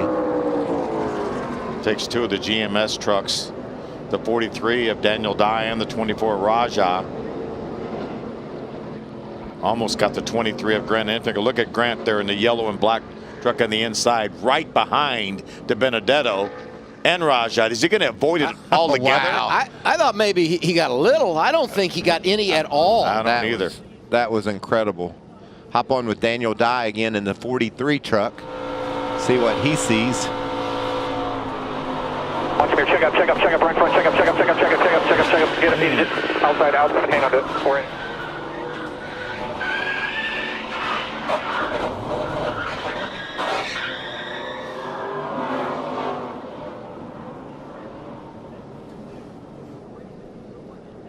Watch the 98 of Ty Majeski here. And what about Matt Crafton and Chase Elliott slipping up high and making it past? Yeah, Pastrana as well. Yeah, Majeski's doing an awesome job. He might have got a little on the front end, but not bad. Watch Pastrana, the 41 there, going by. So many great moves. Look at Tanner Gray up top, squeezing through, nearly losing control. And there goes Majeski making it through. Might we see some strategy here? Oh, I think we come. I think everybody comes now, and maybe a little bit outside their window. But if we get enough caution laps and we don't go overtime, these guys may be able to make it from here. But you got to make that call. I mean, yeah, that's how you got to come in now. That's how you're going to win the race. Yeah, you can't bank on there being an overtime.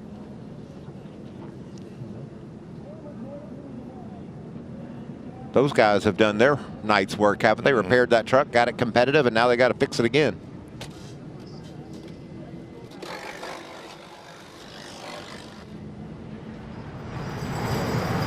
Carruth going behind the wall, Jamie. Yes, and I can see him parked behind the fence right now. He was in pit lane and debriefing with his team, but he said, I'm sorry, guys. I saw Zane Smith in that number 38. Looked like he was going to come down on me. He panicked a little bit, he said, admittedly, and he tried to keep his nose in there. He felt like he needed to, but he took all responsibility for that one. Yeah, that kind of started over there on the back straightaway when he made the decision to shoot up the middle. Got him in a bad position. We saw the same thing earlier with Clay Greenfield. He got in the middle in the tri-oval and around he went. That sort of started his problems. Here they come down pit road, Jamie. And for Ben Rhodes and that number 99, they're going to lose some track position here. They know that, but they want to get that damage fixed the right way so they're not going to have to come back here towards the end of the race. They're also going to take on some fuel. Amanda? Corey Heim is on pit road right now, taking right side tires. They're going to take in 2 cans of fuel here, planning on running it towards the end. Said he wanted to go out and be perfect. So this is his chance to do it as we finish out here in Daytona, guys. Well, the first question you asked was strategy, Michael, and we're starting to see it develop here a little bit. Yeah, Corey LaJoie decided to stay on the racetrack. He last pitted on lap number 34, so he probably can only go another, 15, 20 laps, something like that. Sixth caution of the night. A handful of trucks involved, including a couple of rookies.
39 laps to go at Daytona for the Craftsman Truck Series. Corey LaJoie is leading. Let's find out why they stayed out and did not pit, Regan. Adam, it was just simply a little miscommunication there. Remember, a lot of new driver, spotter, crew chief combinations working together tonight. He missed the call to pit. They never came down. I will tell you, though. There's a twist. Sometimes it's better to be lucky than good. Rain is on the way. Should we get a rain shower, they could be in position to win it. And I'm guessing here, let's top off with fuel before we go back to the green flag, get in that window, right? Yeah, even when we go the full distance, we feel like we can probably make it here to the end. This is going to be really, really interesting. Talk about aggressive now. We've seen aggressive, but knowing that there could be possible rain coming and maybe majority of the field is pitted for the last time. Hey, let's talk about some of the other players up there. I mean, we're going to get this restart. You got Ankrum, you got Zane Smith, Timmy Hill, part of that mix up there. This is going to be a fun little restart. Oh, Chase Elliott still lurking. And actually, I believe Timmy Hill is showing up there on the scoring monitor. He actually came down pit road, so scratch him off the list. Timing and scoring had not yet updated. Front row is going to be Corey LaJoie, Tyler Ankrum. Row 2, Zane Smith and Matt Crafton. Matt Crafton. Been there all night. I mean, but so good over the years. I mean, he's got 15 career wins, 3 championships, but he's never been able to finish the deal at Daytona. He's got 2 fifth place finishes, are his best finishes here. They're adding a lap because of some debris on the racetrack. Every lap they add makes Corey LaJoie happier. And I say that because, man, the radar is looking like the rain is coming pretty soon. Yeah, imminent. It's been a nutty night. You know who might be able to put it all in perspective? Travis Pastrana. Let's listen in. Yeah, I was kind of surprised you said your heart rate was up. I mean, you jump out playing with no shoes. That would be a little worse to me. I knew all my buddies were out there to help me. I think everyone else is out here to push me out of the way. Jumped out of a plane without a parachute. Did y'all hear that? I mean, I got friends. I don't have any good enough that I trust I'd jump out of a plane without a parachute and rely on them to get me through it. Adam, we'd miss you. We would miss you, though. That is a show on wheels right there, Travis Pastrana. I like the decision to pit with 1 to go. Nick Sanchez there in the 2. Stewart's about 5 laps off the pace. Just trying to salvage his way on home, Phil. Yeah, if you could. What's going on with Matt Crafton, Jamie? Well, one of the things they're talking about on the radio right now is the fuel. Right now, Matt Crafton, well, we're under caution in fuel save mode, but they told him once we go green, don't save anything. They're looking at the radar just like we are. They know that the rain is out there. They're looking to maintain track position, make the most of this if they can. Matt's worried about that number 16, Tyler Ankrum, that's right in front of him on the racetrack. He said, you got to tell him to come back to me or I can't help him at all. He's getting too far ahead. A lot of games being played. Yeah, I think for all these teams with looking at the radar, thinking this rain's coming, they're going to run every lap like it's the last lap. So I don't think we've ever seen aggressiveness like we're getting ready to see. How cool is it that Matt Crafton is starting his 20th season with Menards on the side of that truck? John Menard's such a big supporter of NASCAR and now all of motorsports, really. Certainly. The last time there was a truck race without Matt Crafton, October of 2000, at Texas Motor Speedway. This is his 522nd consecutive start. Remarkable. And Menards hopped on board just a couple years after that and never has gone anywhere else supporting that team and Matt Crafton. I was told today by Chris Showalter, who is the truck chief on Nick Sanchez truck, that this is the 667th race in the history of the Truck Series, because he's been at every one. That's remarkable, isn't it? And one of the nicest guys you'll ever meet. Absolutely. What about that? There's 6 trucks on the outside. Everybody else is single file behind them. Restart, 36 to go. LaJoie inside, Ankrum outside.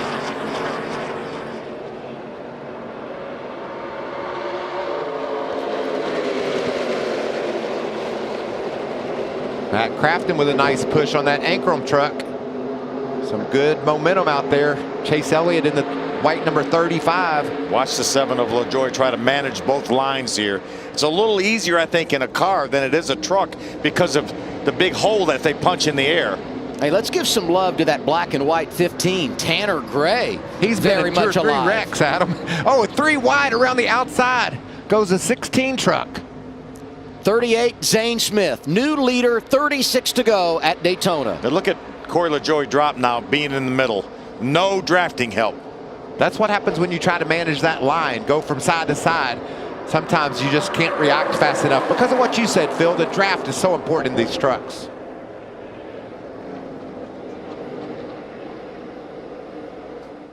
Zane Smith in control at Daytona, just like a year ago. Is that Tanner Gray right behind Zane Smith? We were talking about Tanner a second ago. He's been in 3 crashes. It looks like he's getting ready to be in another one. Meanwhile, Corey LaJoie goes from 1st to 13th after sliding back through the middle.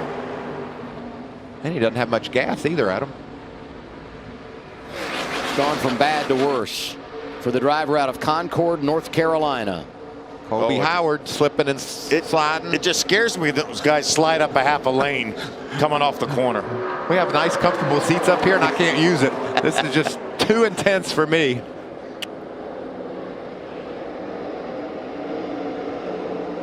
I'm telling you, that 9 truck, he can really hang on to a loose truck. I don't want to jinx him, though. Let's go down to Amanda. Excuse me. Guys, we're here at the Infield Care Center. Both guys have been released here, Rajah Caruth and Daniel Dye. And Rajah, I want to start with you. This is just your 5th ever start in trucks. What can you take from the incident today? Yeah, man, I really learned a lot tonight. That was just a pretty unfortunate deal. 99 was pushing me really good, and I was trying not to get put 3 middle, and didn't want to jack up to 35, so I just filled it, and 38 started coming down, and I lifted to not hook him, and it just, I don't really know what happened at that point, so it just took off on me. But our Wendell Scott Silverado was really good tonight. I can't say enough about the men and women at GMS Racing and General Motors, Chevy, for their support of me, and especially Butler Bill Seats, Alpine Stars, and Bell Helmets. So wish it worked out tonight. Daniel came over and gave a big hug to Rajah before our interview, and you told your team top 30, boys. But when you recap this Daytona experience for you, what will you think of? Yeah, it's a bit crazy for us, not getting to practice, having a little trouble in qualifying. But overall with the race, I mean, I was happy with what we had working. I was just trying to learn. First stage was kind of our practice plan. I was trying to get my practice there, but those guys, having trouble coming to the 5 to go in that first stage kind of held us up. But good little fight back. We were in the mix there for a second and just got caught up in the big one. Thank you, Amanda. Caution is out. We knew the rain was on the way. It has arrived. And with that, the yellow flag waving once again. And Zane Smith in a familiar spot, both at Daytona and what he experienced so much a year ago. That's out front in one of these races.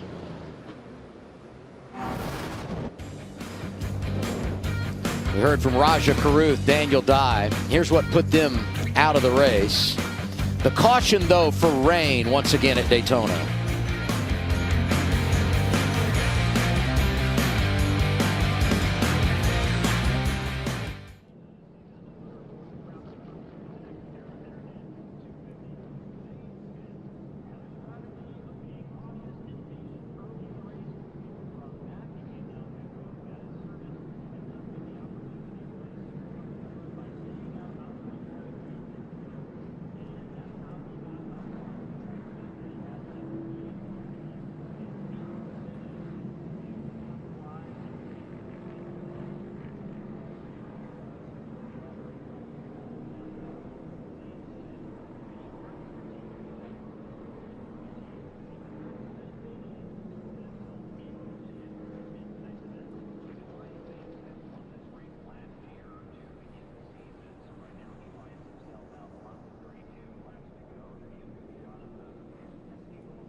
back to coverage of the NASCAR Craftsman Truck Series from Daytona, where some pop-up rain showers have plagued the evening. You see the rain there coming down at Daytona for several different occasions, it seems. Frustrated crew members, obviously they want to get this race in, as do we. Caitlin Betsy alongside Trevor Bain, Todd Bodine. So we've had 2 stages complete, our stage winners. Were you surprised by who we saw collecting the stage victories, guys? A little bit. I mean, Ankrum, what? It's been 3 years since he got a stage win. This is only his second one ever. Second win, but Christian Eckes, he's had a lot of speed, qualifying, practice, the whole race. I mean, I've watched that Napa truck a lot, and he was pushing the 99 truck up the middle. I mean, he's been able to pretty much do whatever he wants to do with that thing so far. It's not taking anything away from Tyler Ankrum, but the reason he was up there was a really smart pit call by Doug Randolph, his crew chief. And I totally agreed with those guys when they pitted in that first stage to skip the pit in the second stage, put them all up front, and that's why you got that stage win. Yep. So it's been very eventful already from start to where we are at this point. There's been a number of drivers who we're considering the biggest movers, of course, of the race. When you take a look at this group of drivers, who kind of stands out to you from this list? It's been so fun watching Corey LaJoie in action, right, Todd? Yeah, Corey, he's a great plate racer. Just had a miscue. Didn't pit when they should have, and now he's back in the pack. I'm sure they'll pit here under this yellow, but he did a great job. What do you think, Trevor? This list here, I mean, we talked about Ankrum a little bit, and he did pit, and he's going to be all right. But Colby Howard in that 9 truck, he's in 4th right now. He was running 3rd before the caution came out, and that 9 truck's kind of been one that I didn't really expect, just like Tyler Ankrum, to be up front all night long, and we've seen it get loose a few times. He's hung on to it, but that truck's been really strong. And Tanner Gray has done a great job all night. He's patiently worked his way up there, got all those positions. He's been running at the front, did a great job. Multiple incidents throughout the course of the evening. The most recent one involving one of the drivers we were really anticipating seeing his performance this evening. It was Rajat Caruth. What did you see happening here, Trevor? Well, when we were watching him push up the middle there, I saw the truck, like, it kind of wiggled a little bit, and I kind of thought I saw what he said in his interview. It looked like he just kind of overcorrected a little bit, which in that situation, everything's amplified. Your adrenaline's up. He's in the middle where he didn't really want to be, and as soon as he saw the 38 of Zane Smith come down just a little bit, you know, I saw that little bit of panic, and that gets the truck all out of whack, out of control. Yeah, that to me, that's one of those things where I say experience pays dividends. He'd never been in that kind of position in any kind of racing he has been in, and he made a small mistake. It cost him. This has been very exciting so far. What's this like for drivers to stop and go? What is this Not like us. Get on, get in, get out, get ready, whatever you do. But it's hard to stop and go, and normally it breeds a lot of chaos when you're in and out of the truck like this. All right, well, we're hoping the pop-up showers move their way on out so we can get this one completed, the season opener, of course, at Daytona. Let's head back to the booth, the guys in Daytona, and say hey to Adam. Thank you so much, Caitlin. And now grab your phone and get ready to scan the QR code for the Craftsman deal of the race.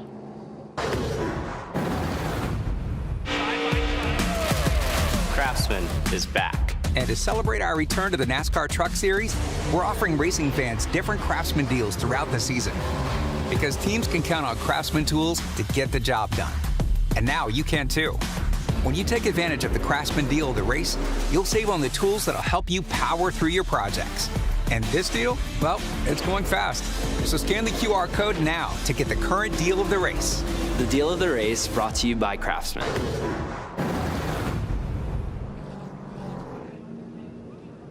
Under caution for the 7th time tonight, 29 laps to go. And the yellow flag is out for rain, but once again, it's not a heavy rain. I mean, not even red flag in this race. And the trucks continue to make their way around, and we hope, and the radar has been broken up, so you just hope that these isolated showers shift away and we can finish this thing tonight. Yeah, it doesn't look any different out our window than it has all night. Just a very light mist here at Daytona. Hopefully it'll go away. What are they thinking in that 38 pit, Regan? Well, Adam Crew Chief Chris Lawson making another great strategy call to get his driver Zane Smith back to the front, a position you guys are familiar with at the end of the races at Daytona here. What's your driver saying right now? Is it raining too hard? Does he want to call it right now? I mean, I think he wants to win this thing under green just like anybody, but no, he just said it's pretty slick out there right now. He just said that. So, yeah, I'm good with it either way. Winning under green, winning under caution, whatever. been a big night for this group of guys as well, and yourself. You got, or big couple nights. You guys are actually crewing the car that he's going to be racing in the Daytona 500. You guys raced your way in last night. How much of a high is this whole team on right now? Yeah, pretty cool, man. Really cool to be able to share that with him, his first start at Daytona 500, and for us to do it as the same group that won a championship last year as a truck team. So, yeah, it's really cool, and we're looking forward to it Sunday. Things going very well for Chris Lawson and Zane Smith right now, Adam. Yeah, they really have played the game perfectly tonight. And, you know, to add another nugget to his resume, he came into the evening with 999 career laps led, so he's now gone over 1,000.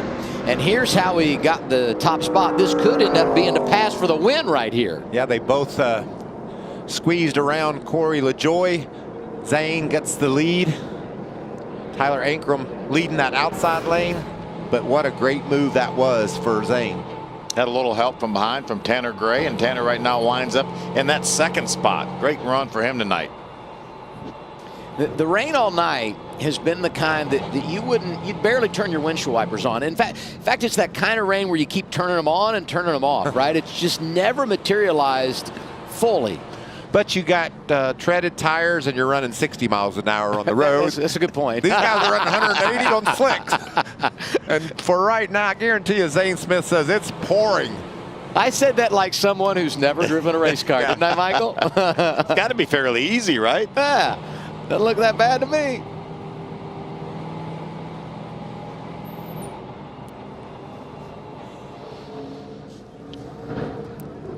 It has been a good night for Zane Smith.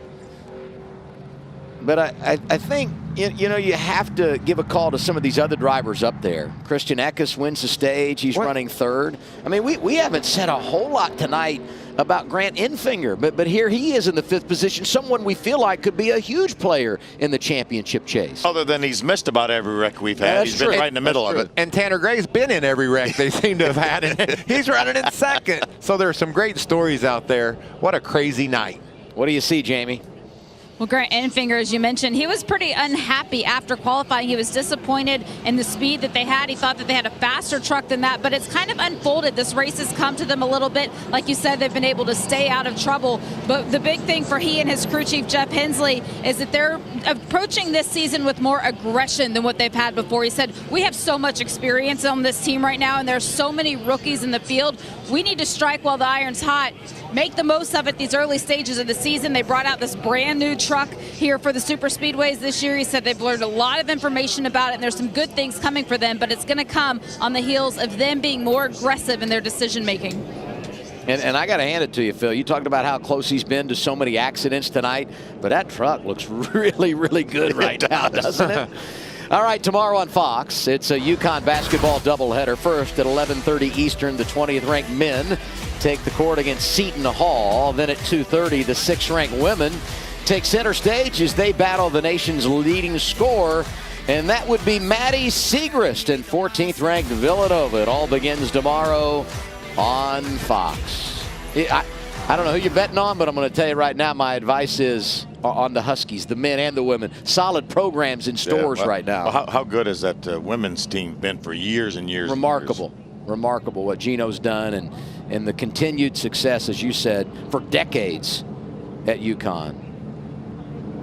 Continue to make laps here at Daytona as the rain, or I guess a heavy mist I would call it, continues to fall. I think we're probably going to see the trucks come to pit road. I'm looking at that truck. It's getting track fill. Looks like it's getting a little discolored. Yeah. Darker. Dang it. First time tonight. That's the first time I've noticed it. That you would say we're kind of losing the track. And as we pointed out earlier, this race is official. Once you reach halfway or the end of stage 2, whichever comes first, if you were to get something like what we're experiencing now, NASCAR could call the race and it would be considered official, and we're well past the end of our second stage, and so obviously this thing could come to a close if the rain continues.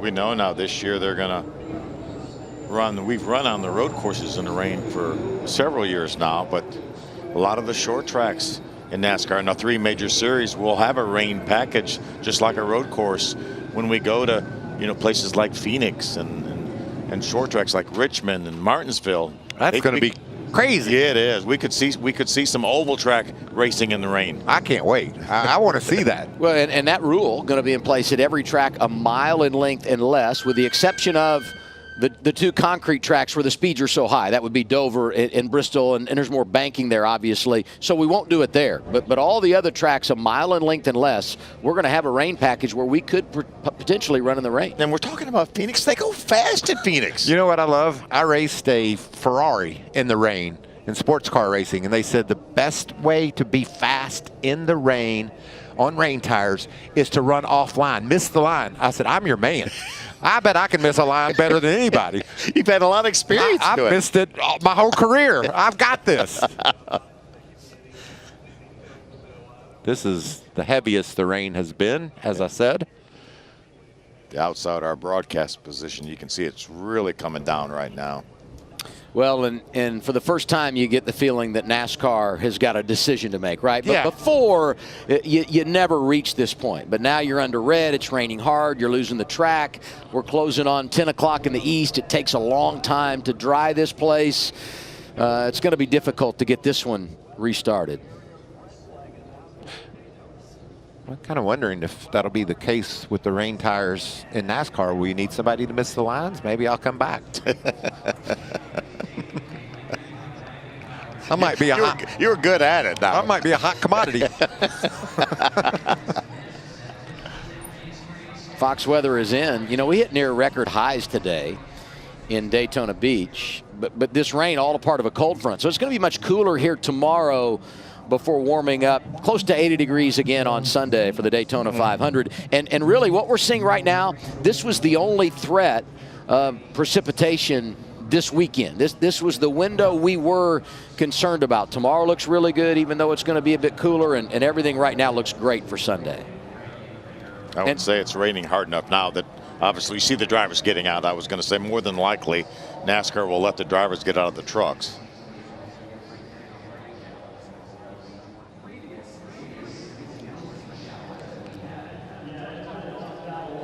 And that rain feels really nice to Zane's. You think? Yeah, it's just refreshing. falling. Just yeah. refreshing.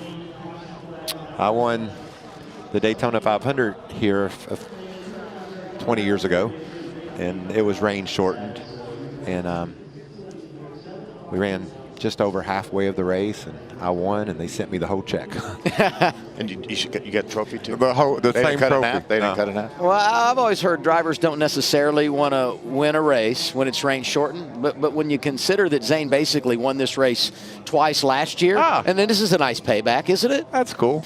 Good point. Regan? Well, Adam and Zane Smith out of the truck right now. Zane, what do you think? A lot of rain right here, right? I imagine you want to get back racing, but it's not bad if it keeps raining either. Yeah, I picked a good time to get to the lead. That was fun racing there right before this rain came, but man, this is the hardest rain I've ever seen in my life. I've tried doing weather predictions earlier tonight. I'm not going to do it anymore. You told me earlier today how good this truck was. You guys had a plan and strategy that if you couldn't get stage points early, you were going to hang out and play that strategy. You and Chris Lawson played this race perfect.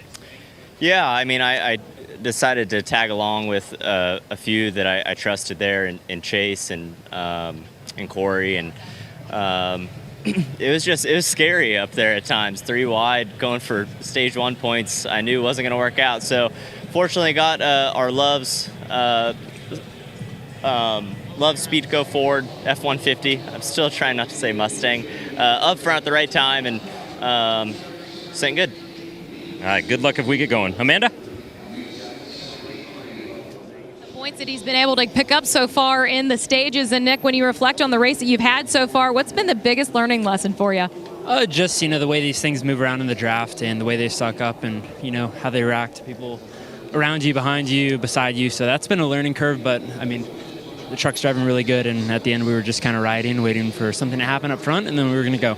Well, you took this trucks field to the green flag. Walk us through that first lap and just what was going through the emotional side of your body. Yeah, for me, I just didn't want to get too far out front to let the outside go around me, and that's exactly what happened. So did a little stuff wrong on the start there, but figured it out, and, really getting acclimated to the way these things are driving, and I hope it dries up because I think we got a truck. Congrats again on pole in your rookie debut. A lot to build on for the rookie out of Miami, Florida. So Zane mentioned he was trying not to say Mustang. He was here at a Mustang last month, experienced great success. Sure did. But had 4 of our drivers here. Well, 3 of them plus Harrison Burton. This is them battling through the bus stop on the backstretch here. They end up both on the podium. Harrison and Zane go to victory lane with a win. That's the pass for the lead over Spencer Papaley right there. A great accomplished road racer. And Haley Deegan and Ben Rhodes end up finishing 3rd. So double podium for the Ford guys. That's awesome. Any win at Daytona is special, and those, you can tell by the smiles on their faces, that was a big one. It's a memorable 24 hours for Zane Smith. You think about everything that he experienced last night, racing his way in to the Daytona 500, make his 2nd career Cup start here on Sunday, but his first ever in the Great American Race, and now waiting out the rain and hoping for a 2nd straight year he can win at Daytona in the Craftsman Truck Series. Regan?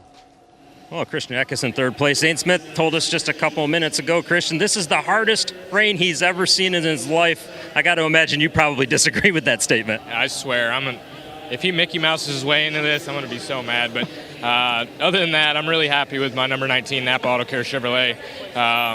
It's really, really fast. So hopefully this rain dries up and we get the Titans out there and get the racetrack and we go finish these 20-some laps and hopefully get this number 19 in victory lane. Brand new deal for you this season. You started off with a stage win here at Daytona. Been very strong all night long with this truck. How much does that mean to be able to come out and have this speed early on? That means a lot. Yeah, I mean, it's awesome to be here, winning stages, doing what I feel like we should be doing, contending for wins, and we've done that so far, and like I said, just hopefully we can get back green here. All right, good luck as we get going. Thanks. I like his attitude. He wants to race, and why not? He's sitting 3rd on the board, won a stage, and he's got a fast truck. Under the red flag because of rain here at Daytona.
.27 laps to go in the season opening race for NASCAR's Craftsman Truck Series here at Daytona under the red flag for rain. And we are drying the track, and if you look at it, it doesn't look all that bad. It's wet, no question, but it doesn't look to be in bad shape, and hopefully we can get this thing dried up and return to racing. And I think Christian Eckes is leading the charge to make that happen, right? He made that known before we went to break. Jamie? For Matt Crafton, you know, when we talked before the race, he said it was one of the best trucks he's had at Daytona here in a very long time. Felt like you were in contention to possibly win this one, but now it's raining. We're under this red flag condition. You said that was the worst the truck's been all night right before this came out. What's unfolded? I didn't say it was worst truck's been all night. It was more the outside lane. The guy that was leading the outside lane just wouldn't back up to me so I could get to him to push him. Our truck was really good, but you got to have somebody in front of you that knows how to back up to you so you can push, be able to push him. And I wouldn't be able to push him until I got just before the corner, so we couldn't make the outside lane surge like we needed to. And that's the aggravating part, because by far the worst we've been track position all night. So these guys worked really hard, and this thing's really, really good. It drives very good. I can go where I want to go, and I know if I can lead, and I got somebody behind me that can push me and that'll stay with me throughout the whole time. We got the lead with Ty, and then he chunked me out, and then finished second that first stage. But all along, like I said, I got to thank these guys. They've worked really hard on this thing. So much encouragement behind you right now. You're starting your 20th year with Menards on board with you. To be able to come in with all of the experience that you have, all of these rookies, but still have that backing. What is that like as a driver? It's unbelievable to think that a sponsor like Menards and John Menard and everybody at Menards, all the people that work at Menards, all the people, the vendors at Menards that stand behind the race program, Duke and Rhonda Thorson, that give us this opportunity. It's incredible to think that I've been doing it as long as I have and just have the backing that I have. I can't thank them enough. Let's see if we can get back to racing. Thank you, Matt. Matt Crafton, 46 years old, out of California. Said it earlier tonight, making his 522nd career start. It all began at the end of 2000 when he raced at what was his home track, Fontana, California. Three-time series champ, got it done back-to-back, 13 and 14, did it again 4 years ago.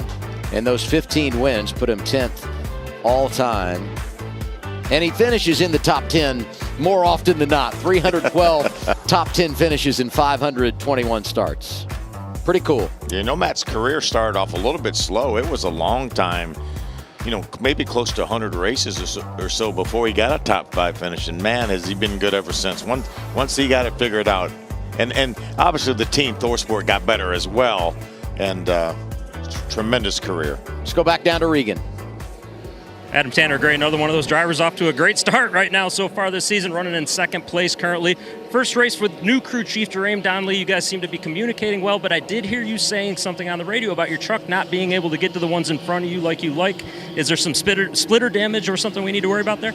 Yeah, we have a little bit of splitter damage just from the first deal we got caught up in over here, and then also getting squeezed up into the fence over there. But yeah, I mean, all in all, I mean, it hasn't been as smooth as we'd want it to be, but we're in a good spot right now, and just kind of figure out how to capitalize on it. I mean, obviously having this damage is going to make it tough, but everybody from Tricon Garages brought a really fast Stead-on Tools TRD Toyota Tundra, so I'm excited. Like I said, not as smooth of a start as we would like, but you know, they're not always perfect, so we just got to figure out how we can make the end of this race play out the way we need it to, and put ourselves in a good spot.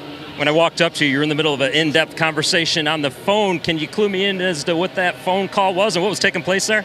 Yeah, I was just talking to Coleman Presley up on top of the stand there. You know, I don't have a lot of experience being up front in these things, and I don't feel like I'm the best plate racer. So I was just talking to him, and he was walking me through some stuff and kind of just talking about strategy for what we're thinking here on this next restart when we get back going. So, yeah, we just got to see how it plays out.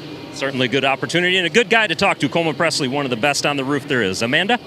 Currently sitting in the 12th position, Carson Hocevar absolutely wants to finish this race here at Daytona. And when you look at the race that we've had so far, pretty disjointed out there with the rain and the cautions. What do you make of it? I mean, good old truck series, right? It's full-blown chaos. You don't know what's going to happen the next lap.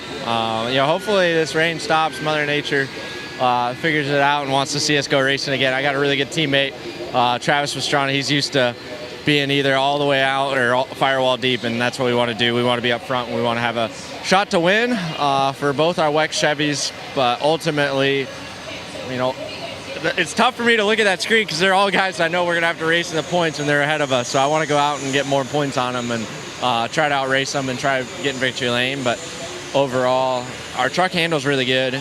It drives just fine. I love where it's at. I wish I could have got those last 5 laps if I knew that was going to end it. Well, you told me that Daytona is not your favorite racetrack, but when you talk about the good old truck series, what's your intentions on the season? I want to win races. I'm here to win races, and this one kind of puts my hands into everybody else's fate. There's 35 others taking time bombs, and they think I'm the 36. We're just sitting in line waiting to crash almost. We're all real greedy at times, but it's entertaining for the fans, and that's what's more important, and that's what pays the bills. Jamie? For Colby Howard, looking at his name on the board right now, having led 2 laps, that put a big smile on your face just seeing those numbers up there. The effort that this team has put in to start off this full season range for the championship. How has this race unfolded for you? Yeah, it's been pretty hectic. At the beginning we started in the back, then we had a good strategy right there and got up front, got to stay up front for a little bit, but we got shuffled back. Some of the guys don't really like me up there, I don't think. So I think I have to stay on the bottom and just kind of make them push me. But no, it's a blast running up front, and hopefully we can keep going. When I first came over, nerves was one of the words that you used. You said it's getting pretty hectic, it's nerve-wracking. How do you manage all of that when you're behind the wheel? Yeah, I mean, we led some laps last year here at this race, so I got a little bit of experience being up front, being in the draft with some of these guys with the aggressive pushes. So already had a little bit of experience with that. So and we have some aggressive guys up front right now. So just trying to keep it cool and stay calm. Thank you. Thank you, Jamie. Got word from NASCAR, making progress with the track. Under the red flag for rain, 27 to go. Zane Smith in charge at Daytona.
Welcome back to coverage of the NASCAR Craftsman Truck Series from Daytona, where track drying efforts are underway. It's starting to look a little bit more dry after we've had a series of pop-up showers throughout the course of the evening out in Florida. I'm Caitlin Vinci alongside Trevor Bain, Todd Bodine, and this is just a race that will not end, right? I mean, truthfully, it's been going for quite a while, but Zane Smith finding himself kind of on the positive side right now. You know it's going to be a long day when you get one lap in and you have your first caution for rain. So all those jet dryers are on the track. That's a good sign for everybody except for Zane Smith, as you mentioned. He played it well there. He said, man, it is pouring out here, and we've all been in that boat where you're trying to convince everybody this race is over. I got this thing locked up here. He was definitely doing the rain dance, him and his whole team, but you know, it's not surprising to see Zane up front, right? We expect it out of him. He's a great racer. He's an excellent plate racer.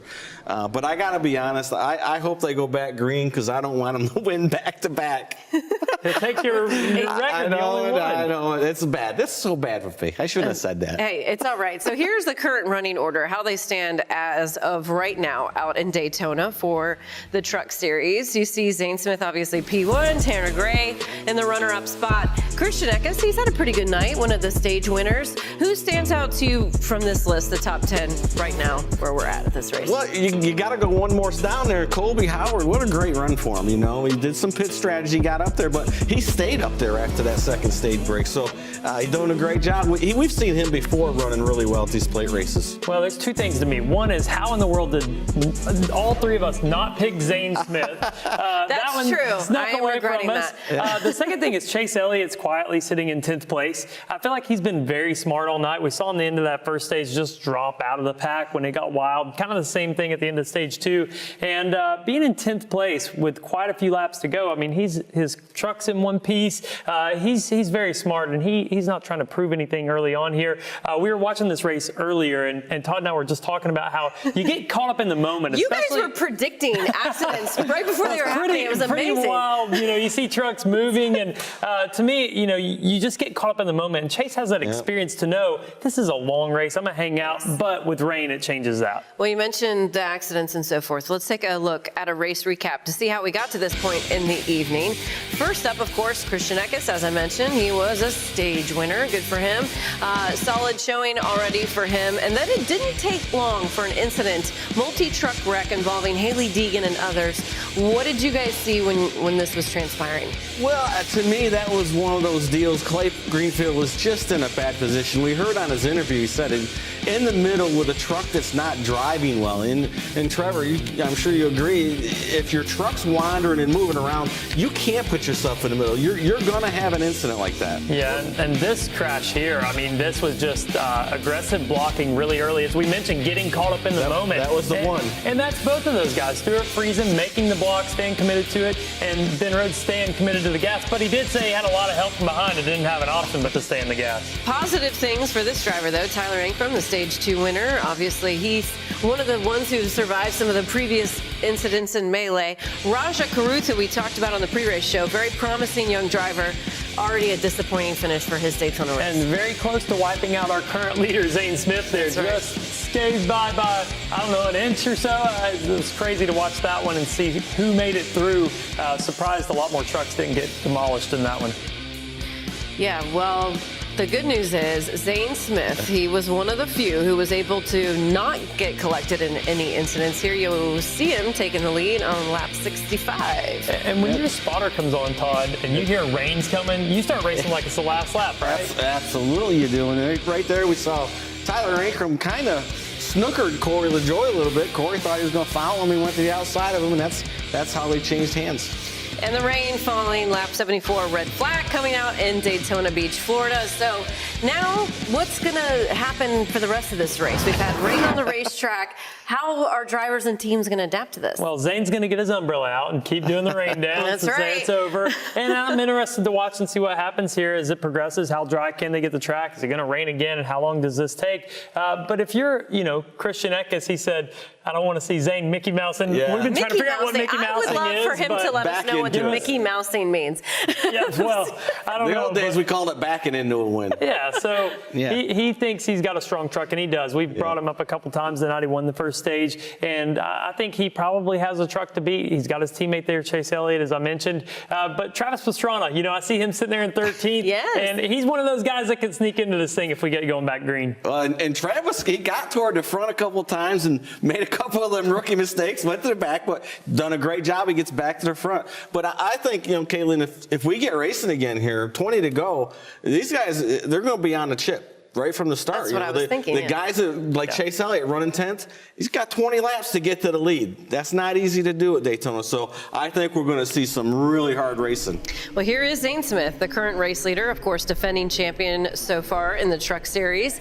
Just waiting it out, hoping potentially that maybe it will get called in his favor. But here's most laps led this evening, the guys who've been leading the brigade. You see Christian Eckes, 19 laps led, tied with Corey LaJoie, Tyler Ankrum in the mix, and Zane Smith as well. Corey LaJoie, we don't get to see him that often in the Truck Series. This has been a great showing for him. Absolutely. Travis talked about it in the pre-race show. Corey's a good plate racer. We watched him last night in that qualifying race and had a shot to win, and we've seen him before. Daytona and Talladega have good runs, so it wasn't surprising to see him run up front with a good truck like that. Well, let's hear what some of his thoughts are at this point in the evening and send it out to the racetrack in Daytona, where Regan Smith is standing by with Corey LaJoie. Corey LaJoie having a very, very strong night tonight, and then it came time for what was ultimately possibly going to be the final pit stops of the night.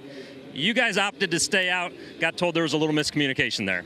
Just a little bit of miscommunication, as in no communication. Unfortunately, I think that the green light on top of the pace truck, I didn't point it out, Spotter didn't point it out, and Bono didn't realize it was on, and we missed it. But we were still in a decent spot, leading the lane, and I didn't cover the bottom with as much intent as I should have. I just didn't trust the spot mirror. The spot mirror and the trucks are a little bit different than they are in the Cup cars, and I thought he was in there, and I didn't want to hook myself. So we got to start back from the scratch again. So we drove from the back to the front twice now, so why don't we make it 3 more times to get the same victory lane? You mentioned going from the back to the front. The truck's obviously very good. Are you going to be the show here in just a little bit for us then? Yeah, why not? I mean, I'm awake, and I'm caffeinated by Celsius here, so might as well, if we get this thing back kicked off, we're going to go to the front. I might need to borrow some of that caffeine here shortly. Good luck, Corey. Thanks. Yes, please send a whole case of the caffeine here as well. So that's smart. He's getting some energy drink in the system to make it the rest of the way. What do you think we'll see out of Corey? Well, most of the time before a plate race, you need the opposite, like everything to calm you down. But, it's late into the night. He might take that caffeine the right way. Corey LaJoie's right. I mean, he's come from the back a few times to the front, and I think he can do it again. He's got the experience. People have seen he's got a fast truck, and he hasn't made any of those erratic moves that make people scared to work with you. We heard Matt Crafton in his interview talk about Ty Majeski rooting him out, his teammate. So to me, you try to build the confidence of all the trucks and drivers around you so that late in the race they'll go with you and help you out. Well, the one thing, we know Corey's a good plate racer, and we also know Corey is not afraid to be aggressive. That's true. He's shown that his whole career, so he will be the show coming from the back. Well, you guys just mentioned Ty Majeski. He is one of the drivers who was able to go to victory lane several times last season. He is standing by out at the racetrack right now with Jamie Howe. Well, Ty Majeski started this race on the front row, led a couple of laps there, made the call to pit lane. A lot of strategy calls unfolding here tonight. Exciting was the word that you used. What's made it that way? Just aggression, right? Guys are pushing hard, being aggressive, going 3 wide. I don't think anybody's very scared, and eventually something had to give. We're been in wrecks, been in the grass, so it's been an eventful night for us, but Joe and all the guys brought a really, really good Road Ranger Ford F-150. We have some speed. There's a Ford leading. We're in 6th, and I think Ben and Crafton are just outside the top 10, so hopefully we can go back green and get hooked up and get one of these Fords in victory lane. So we heard from him, and we know that he had such a good campaign last season, right? What are you expecting out of him this year based on kind of a breakout season for him last year? Yeah, he got that monkey off his back of getting that first win, and he had a lot of pressure on him at the time to do it because he had come so close a few times. But now he's got 2 wins, battled for that championship. I think that experience coming into this year, he's not just a winning late model driver now or, having some Xfinity starts. He's now a truck winner, a contender for a championship, and it's his second full season at ThorSport. So I think this team all season long is going to be a contender, not just for wins, but I really do think Ty Majeski is poised to be in the Final Four at Phoenix and battling for a championship. Yeah, I totally agree with you. You know, we watched him come in last year, first full season of Truck Series, and started off the season a little slow, but I think he was going through a learning curve, right? Learning the trucks, learning the tracks, learning the drivers, and as the season went about halfway through, they got it figured out. Him and crew chief Joe Shear, and they were fast from there out. I think we're going to see even more of that this year. Multiple race winner. I'm going to put that out there. Early predictions? Absolutely. There you and go. I think you're right. He's going to be one of our championship 4. Okay, I love this. I love when you guys make predictions for Daytona. Phoenix in Just put it out Daytona. there. That's always a good thing to do. All right, so here's the current running order right now for the season opener out at Daytona. You see Zane Smith, P1, followed by Tanner Gray. Colby Howard, how about that? Hanging out in the top 5. We haven't talked about him too much yet today. Grant Enfinger, past Daytona winner in the mix. All right, well, we hope that the track drying efforts are working out at Daytona, as we are currently in a bit of a holding pattern. There is Zane Smith with his crew chief. They're waiting it out, hoping that maybe by some stroke of luck, though, they could get this race win. Otherwise, the drying is continuing. We're going to have more race coverage coming up after this.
Fox NASCAR back live at Daytona International Speedway.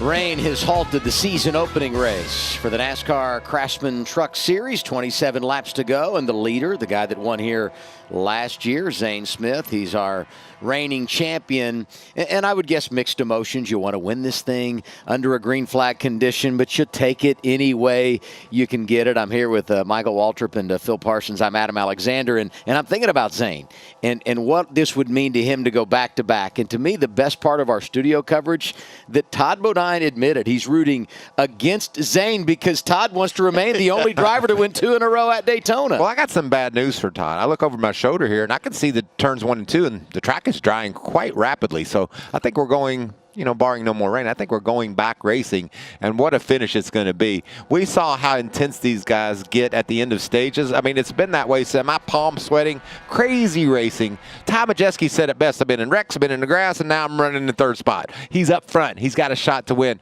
I almost think he's my favorite after all he's been through. The guys in the studio said they think that aggressiveness is going to really ramp up. I think it ramped up when they threw the green flag to start with. Obviously, we had a bit of a rough time getting going because of the rain, but these guys have been aggressive. They've been pushing, making it 3 wide. I don't think they can get any more aggressive, but we have some great stories, especially up in the top 10. Colby Howard up in the top 5. Christian Eckes has been strong all night, and Zane has really driven a smart race, and he finds himself in the lead, as you mentioned. And Tyler Ankram's another guy that just constantly right there in the front. Matt Crafton, the veteran, has been a lot of fun to watch as well. Let's go back down to pit road. By the way, our pit reporters doing an unbelievable job in the elements, getting all these interviews. Back to Jamie Howe. You mentioned the top 5, and Grant Enfinger is the driver that rounds out that top 5, but you were disappointed following qualifying. You said we've got to be aggressive, we've got to be smart. How have you been able to do that and get yourself in this position tonight? I feel like for the most part we've done our job today. We hadn't been able to lead either lane. I feel like we've got a really good Champion Power Equipment Chevrolet. We just hadn't gotten the opportunities to lead yet, but we have been able to get track position, lose it, get it back, and somehow we've made it through those 2 big ones. So we still have a whole truck, which is more than some people can say. So we still got an opportunity to win this. Me and Hensley were already talking, hey, are we taking bottom, are we taking top? We're lining up 5th, so we'll be on the 3rd row somewhere. So we'll have to see. It may take a little while to dry this track out. One of the big talking points coming into not just this race, but this whole season has been the youth versus we'll call it wisdom that's out there on the racetrack. As the race has unfolded, what role has the new crop of rookies played in what's happened? I think it's been like that in the Truck Series for a while, but I think everybody's been ultra aggressive the whole time. The rookies, the veterans, everybody. I mean, it's had to have been an entertaining race for the fans. I hope they've enjoyed it. The handling is starting to go away here at Daytona, which as a driver, I love that. I hope the fans love that. There's guys slipping and sliding off of turn 4 especially. I feel like we're handling a little bit better than most. I'm not saying we're handling good off of turn 4, but I think we're handling a little bit better than most. We got 27 laps to go. I don't see anybody putting tires on again. Everybody's going to want to have track position. So hopefully that's a factor for us in the end, and we can take advantage of it. Sounds a little cautiously optimistic. We'll see what happens. Amanda? Thank you, Jamie and Stuart. Phil Parsons was saying in the booth that we've seen a lot of special stories here tonight, and if there was a never quit driver of the night, I think I'd want to give you that award. I've seen you on this pit lane. There's been chainsaws on your car. There's been fenders pulled off. I know this team has just been working so hard. It is a special weekend for you guys here in Daytona. Why is that?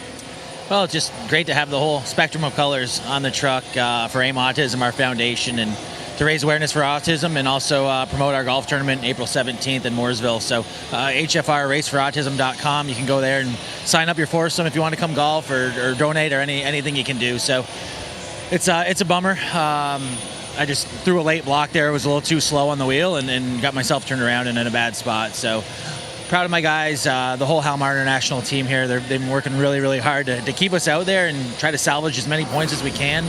And that's been it. So we'll try to keep working on it, and hopefully there's a little bit more chaos in front of us and we can pick up a couple more points here.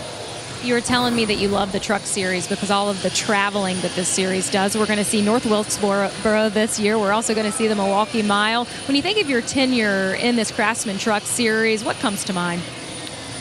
Oh, man, I'm just proud to be here for as long as we have been.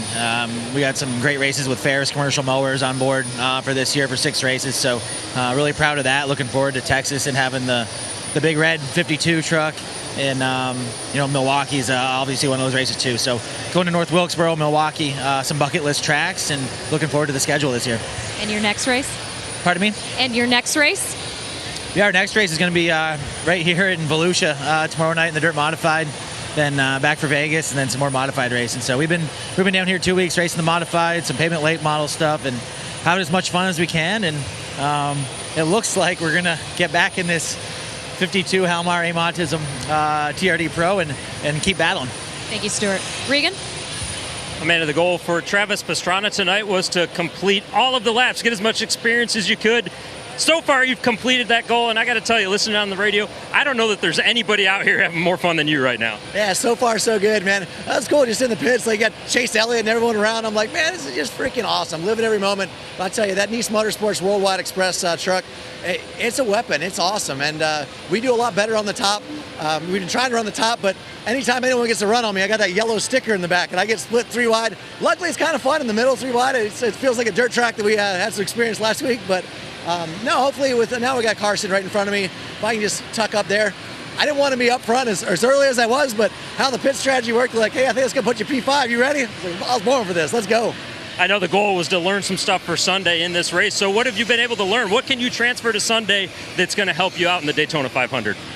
Hopefully just gain a little bit of trust. I think, for the most part, it's finding people to work with. And I'll probably, when all the spotters are saying, hey, go around that guy if you can, he's, we don't know about him. I'm going to have to work with those guys, I think, in the 500 and hopefully work my way up. I know Jimmy's starting back with me, so maybe I'll just get on his bumper. And sorry, Jimmy, but try to get up there and not let anyone in. But I tell you, we've been just a little tight on the Cup car and the truck, and I think that's perfect. I feel like anyone that pushes me, I feel like we're stable. My goal was really just to, sorry, that's so windy. My goal out here is to do the best we can, to have a lot of fun, which I'm definitely having more than I bargained for, and to just make it to the end. So we're doing that right now. We'll see what happens. All right, thanks, Travis. Jamie? For Ben Rhodes, one of his keys coming into the race was that he felt like the team had prepared for any possible situation. Your truck right now, it's got the rain cover covering up all of the tape that's on the nose of it. What has happened to put you in the position where you can't lead tonight?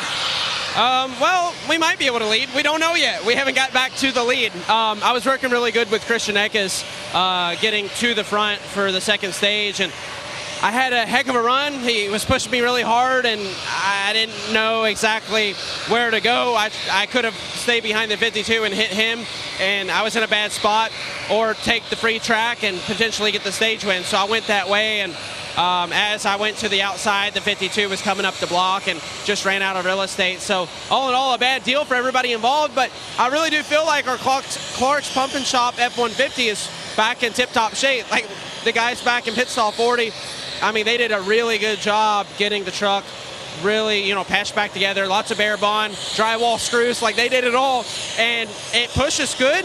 I think if we can get back going here, we can get back to the front and we could lead, but I would rather stay behind somebody and make a move at the end.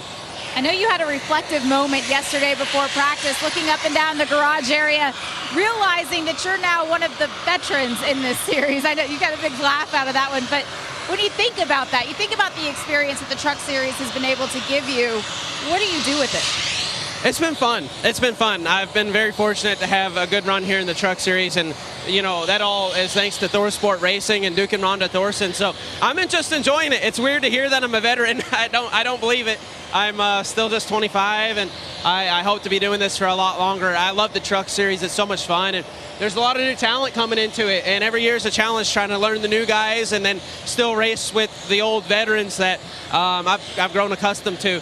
But all in all, it's just been a tremendous amount of fun for me, and I just hope we get back racing today, because this is what I love to do, and rain's no fun. Nobody likes that.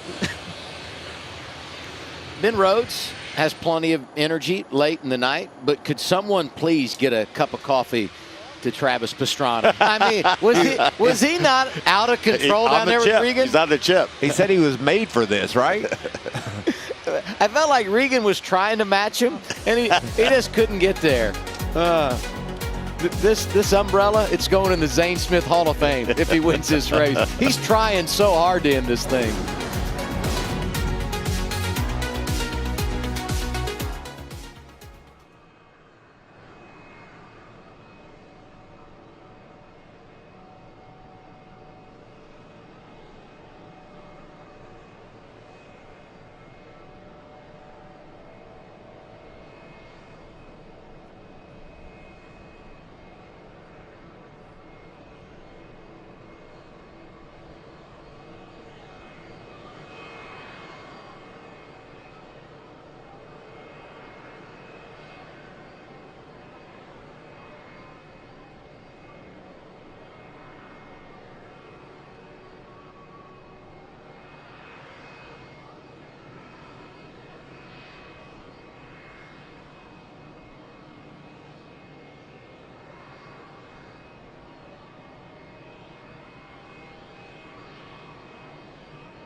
Let me start with the good news. All right. It's not raining right now. They're making progress on the track. And we received word that NASCAR had said to the drivers, stay close to your trucks. Those are all positive signs. Love it. We're moving in a good direction to restart this race.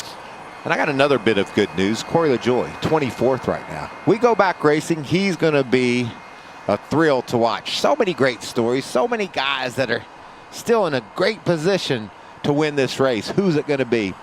And by the way, an update from Zane Smith. He's the only one walking around on pit road holding the umbrella. There he is. I think he's going to have it with him in a truck when we go back racing. Let's hear from Derek Kraus, Jamie. Well, Derek Kraus is one of the drivers that cannot wait to get back behind the wheel of his truck. He's in the number 20 this weekend, but he's experiencing some of the low sides of motorsports. You need sponsorship. This is the only race you have lined up so far for the season. What are you going to make of it?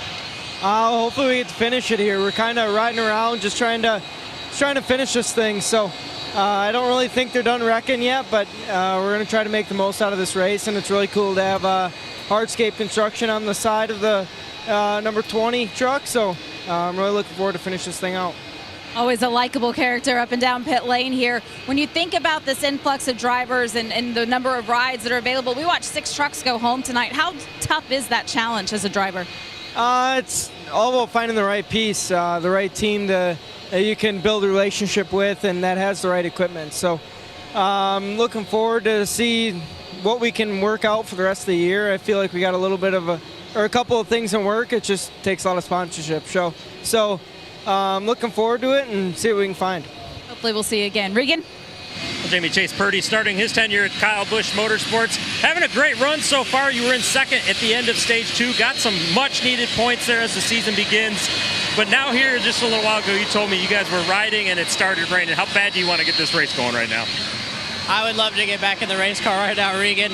But we've been riding, and I thought in my head, I was like, well, we've had 3 cautions or so already for rain. Maybe we should go to the front, but, you know, my crew chief and team's a lot more experienced than I am, so I'm going to trust them probably more so than myself at the moment. But, no, I hope we can get back in. We got a really fast Kyle Busch Motorsports number 4 Silverado, and, I mean, we can go wherever we want with it. So if we can get back in the race car, then I think our plan is going to be to try and go to the front. I got some good news for you. Sounds like they're calling you guys back to your trucks right now. Thank you, Regan. How about a quick story on Chase Purdy? So he was a part of the NASCAR Next program with Zane Smith and Haley Deegan and that whole group. They brought him into our Charlotte studios for NASCAR Race Hub to introduce them to the NASCAR community. We're going to have them all on the show. So we're getting to know him. He's from Meridian, Mississippi. Guess who was born in Meridian, Mississippi? Shannon Spake. She makes the connection. The man that delivered hers last name was Purdy. She says to Chase, is your grandfather a doctor? He said he is. They did the math. Chase Purdy's grandfather delivered Shannon Spake in Meridian, Mississippi. What a small world. How crazy is that? It is. Hey, it's a big weekend here in Daytona. Tonight, all about the Craftsman Truck Series. Tomorrow, we open the year in the Xfinity Series. And Sunday, it's the 65th running of the Daytona 500. And the Daytona 500 is underway. As everything around us keeps changing, one thing remains the same. Showtime at Daytona. All the marbles on the table. The Great American Race. On February 19th, the next chapter in this historic tale will be told. 500 miles, one checkered flag. It's the 65th running of the Daytona 500. And it's only on Fox. Coverage right here on FS1 begins 11 a.m. Eastern time on Sunday. Over to Fox at 1. And we can't wait for the Great American Race. Drivers heading to their trucks. We're going back racing with the tailgaters at Daytona. Stick with us.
Welcome back to coverage of the NASCAR Craftsman Truck Series season opener from Daytona International Speedway, where it seems there is light at the end of the tunnel because covers are off the trucks. It seems the rain has moved out for now, which is a great thing. Caitlin Vincey once again alongside Trevor Bain. Todd, you're already laughing because we were cheering, right, just a moment ago because the covers came off. I was laughing because, right, they just called the drivers back to their trucks.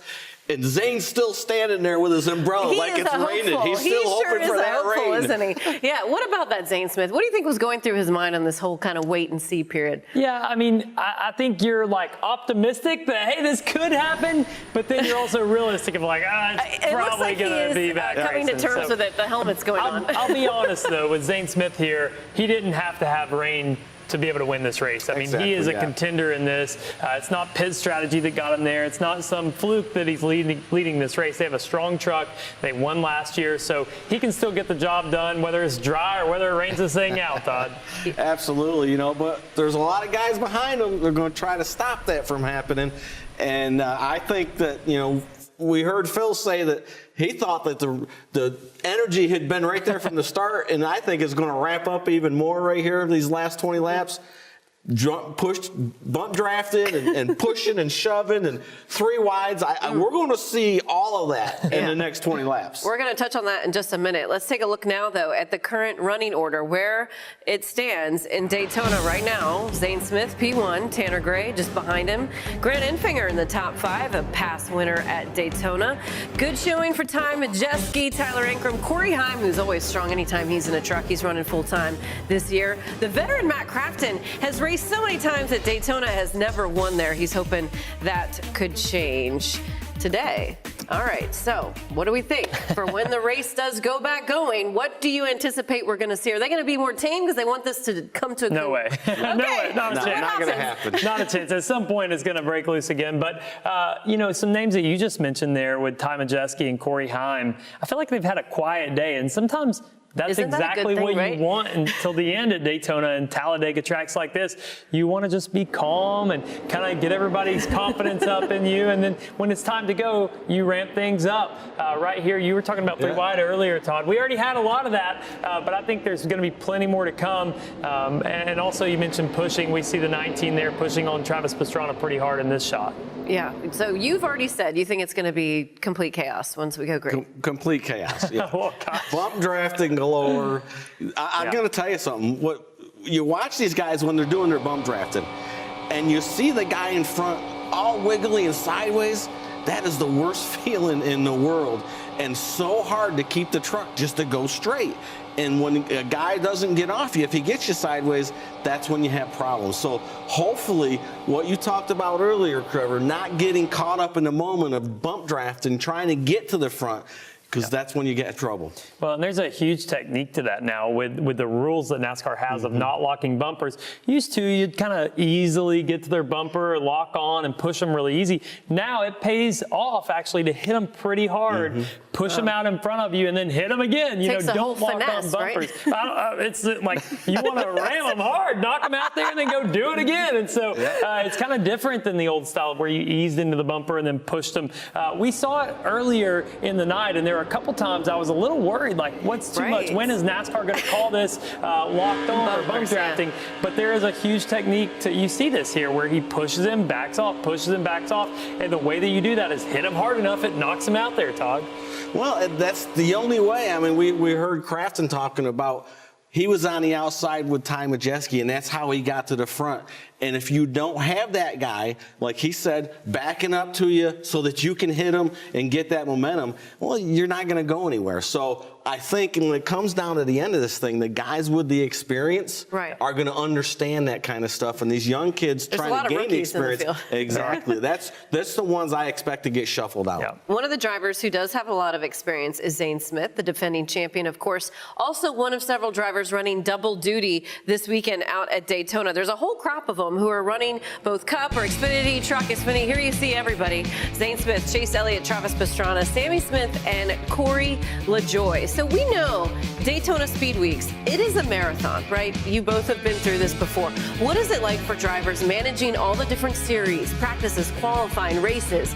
What is that like? Well, you see this list of drivers here, and every one of these drivers have a totally different objective for this truck race. I mean, Zane Smith, he's running for a championship. Chase Elliott, he's just doing it to get some experience and be out there for the Cup race. Not that he needs more experience, but Travis Pastrana, kind of the same thing. He's running his first Daytona 500, thinks it's a good thing to run the truck race. Corey LaJoie, similar. But then you have Sammy Smith, who's running the Xfinity race, and this is kind of a just experience for him. Everybody's there for experience, but Zane Smith is one that stands out on that list, that this is his money race today. The 500's cool that he's getting to do that. Oh, yeah. But this is the one I think he's really worried about this weekend. Yeah, I totally agree with you. And, you know, these guys, it's tough to go back and forth, but today it's a lot easier. That's right. And I have some good news for you guys. I think the engines are cranking, which is very exciting for us. We have been waiting. Here's a look at the schedule, though, coming up for Daytona 500 week. Here's tomorrow. My goodness, it's going to be a long day. We got Cup Series practices, qualifying for Xfinity, a Race Hub edition as well. Of course, the Xfinity and ARCA race. And there is Daytona 500 schedule for Sunday. You certainly don't want to miss the Great American Race. But we are getting closer to racing once again for the Truck Series, which is a great thing indeed. So we want to send it back out to the racetrack, of course, the guys in the booth, and say hello once again to Adam. Take it away. Thank you, Caitlin. I don't know what hour we're on here. It's not the 24 hours of Daytona, but we're knocking right on the door. And the good news is we're going to finish this thing, I do believe. And there is Zane Smith in the truck. No umbrella. I mean, it's the first time in 2 hours we've seen him without his blanket, if you will. Yeah, I think I know that he would love to win it under green, but I think he would have taken it if they would have said, hey, it's raining too much, track's too wet, don't have time to dry it. You know, you got to appreciate NASCAR's persistence, though, for the fans. Yeah, absolutely. For people watching here at the track and at home, this race has been so exciting, so much action. It's going to be fun to see them close out these final 27 laps. Well, it's been right about an hour since we got this most recent rain shower, and then they worked hard to make sure the track was dry and we can finish this under green. And now I wonder, from the driver's perspective, what do you do to reset? Because, you know, we've said it so many times, this race is only 100 laps. It could feel like a sprint, but the reality is the fun doesn't really begin until you get inside of 20 laps to go. So where are you now as a driver, and what's your approach as we get going? These guys are professionals. They understand the challenges that we've been faced with tonight, and they're just going to put on their helmets and go try to run the most perfect 25 laps under green flag that they have run in their whole career. They know the challenges, but they also know the reward that's out there, winning at Daytona. So, but I'm going to tell you, I just don't think we'll see much different action in these last 25 laps that we've seen all night long. Pushing, shoving, aggression. That's going to be the story. Who's able to survive? That's going to be the big question. Yeah, I think if they look at the radar and say, okay, the rain's gone, and it looked like it probably is, then we know we have, you know, we're going to have probably 23, 24 laps to go when we restart this race. But I'm not sure they're not going to race every lap like it's the last lap. Well, we've seen it all night. I would venture to guess that's what we're going to see the rest of the night. I will say, though, there have been many times we challenged, where are we on the aggression meter? And we thought it was pegged. And then I think we broke the meter. So I don't know where we go from here. It's spun on around to the bottom. Yeah, but I'll believe anything in this scenario. Well, just think how fast Chase Purdy is. He's back in 17th. Jack Wood, 18th. Nick Sanchez, 19th. And I've already talked about Corey LaJoie all the way back in 24th. They've got to get going. They can't be waiting around. So we got guys like Zane and Tanner up front that are going to be trying to protect that lead, and some guys in the back like this Ford truck that are determined to get to the front. And we know now with 26 laps to go, unless we go 15, 20 laps of overtime, everybody has enough fuel to get to the end. So there's no pit strategy anymore. The red flag, just over 1 hour. And a special thanks to all those that have been working here today. It's been a long one for everybody at Daytona International Speedway, but hopefully we get the payoff with a great finish. We'll return to the green flag after you watch this.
The trucks are back on track after the red flag, but they need to drive pit road, so it's going to be a couple of more laps before we get going. As they ride around the racetrack, Ty Majeski has scored 6th. I mean, they're showing the camera off of Zane, and it's got water all over it. They're saying the track's fine, but with this heavy mist, I don't know how it gets any better, you know? I mean, it's not as bad as it's been up here, but pretty close, you know, just kind of keeps blowing, so you just keep aware. Yeah, Tim Duggar there on the back, he says he's getting wet. Basically, that's what's going on. Country music star, big NASCAR fan. Hope it doesn't short out his electric guitar. He's got a new song, Might As Well Buy a Bar. Things aren't going well, I think I'll just buy a bar. After tonight, I might buy one. You know what I'm saying? What about those Craftsman stickers on the front windshield? If they're red, I think that means the truck is running full-time and for a title. Is that correct? That's what I understand, yes. And black indicates that's the other side of it, not running full-time for the championship. Part-timer, I love that. I do too. Look at that truck. Beaten and abused, but still in contention. Currently riding along in the 6th position. And there's Chase Elliott. With a black background on the white Craftsman. Napa Auto Care on the back of that truck. A lot of the Napa guests are here. Wonder if they're still here. I'd say so. Yeah, absolutely. Just in front of Chase Elliott, the 88 of Matt Crafton, 9th right now. Here is, but through that tri-oval is still wet. It's raining pretty hard through here, misting heavier. That's an observation that I will agree with as we look out the window up toward the lights on the Speedway.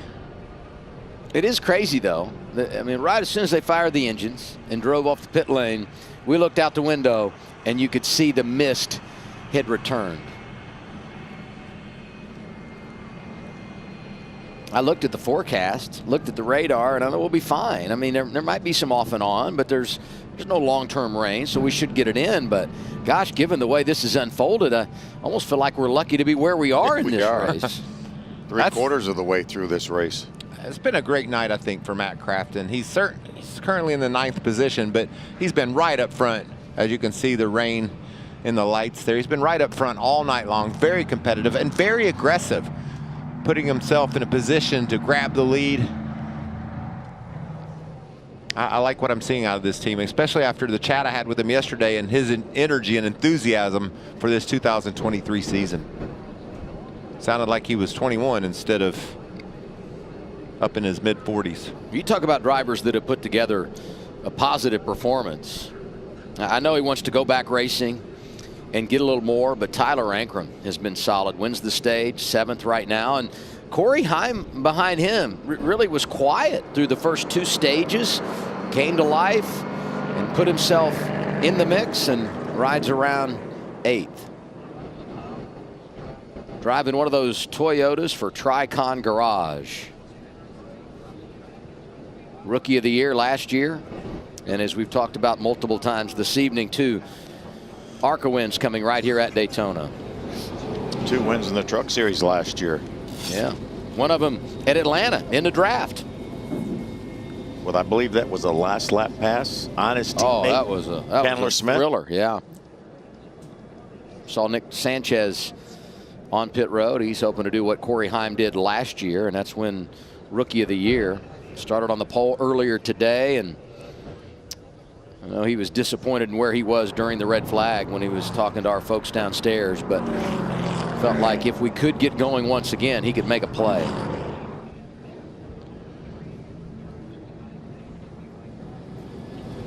So much uncertainty about Kyle Busch Motorsports because they go from Toyota to Chevrolet. But we've talked about Chase Purdy, and Jack Wood has done some positive things tonight, and then you make the connection to Nick Sanchez and Rev and the alliance there. I know Daytona doesn't tell you everything you need to know, but if this is the foundation for this race team, especially when Kyle starts running this 51 occasionally, they appear to be in a really good spot with everything they've gone through and the changes they've made. Yeah, I think so too. And again, this race may not be representative of what we're going to see in Las Vegas and subsequent races, and but certainly a good start. And are they tilting the rear spoiler up some. Those are spoiler braces that are adjustable on the back of that truck.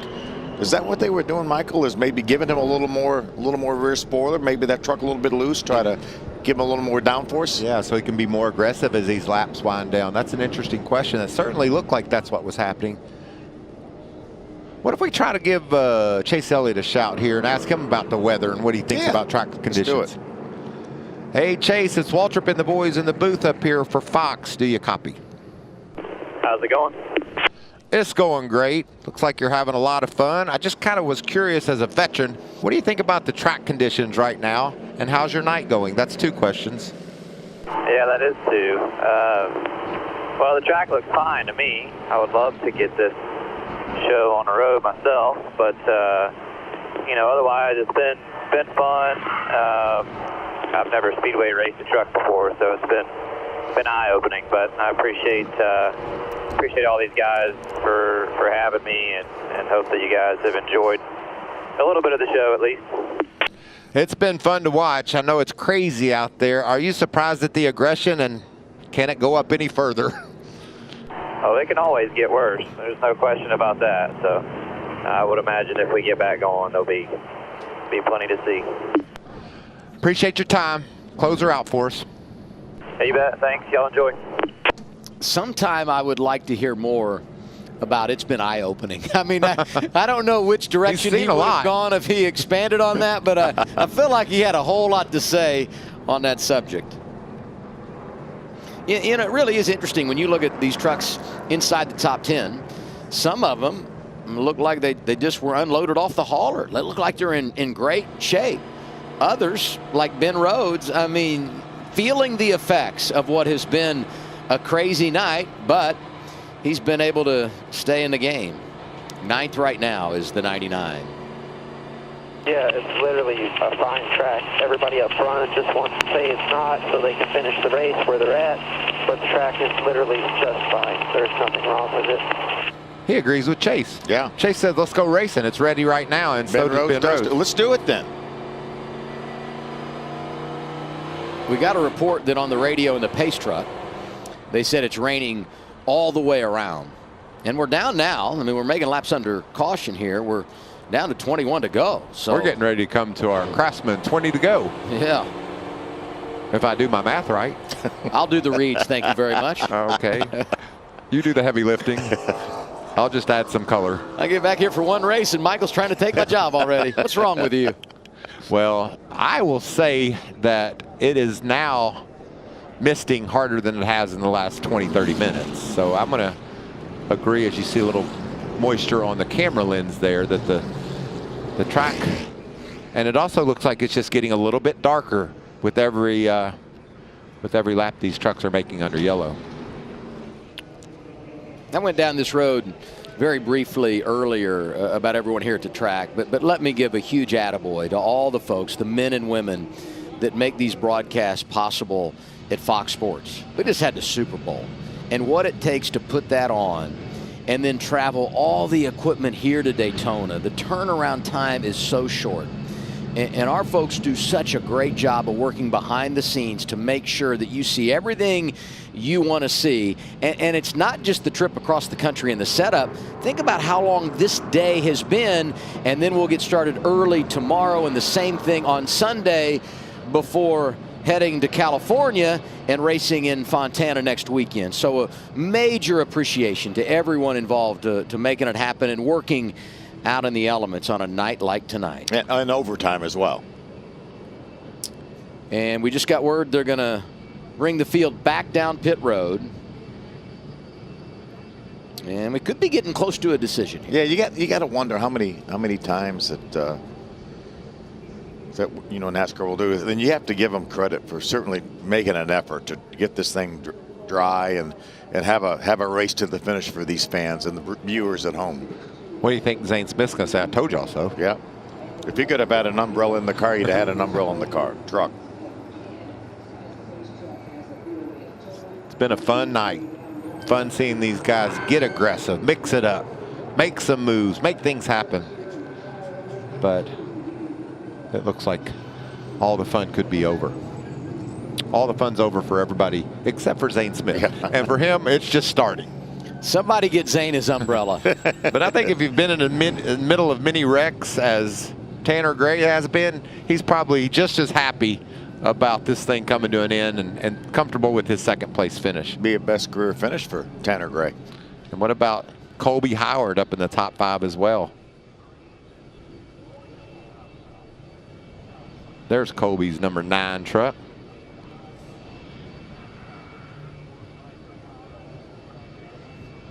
Truck owned by Cody Robaugh, who was in another one of his trucks that got involved in one of those earlier incidents and is out for the evening. But a great job by Colby Howard running up in the top 5 here.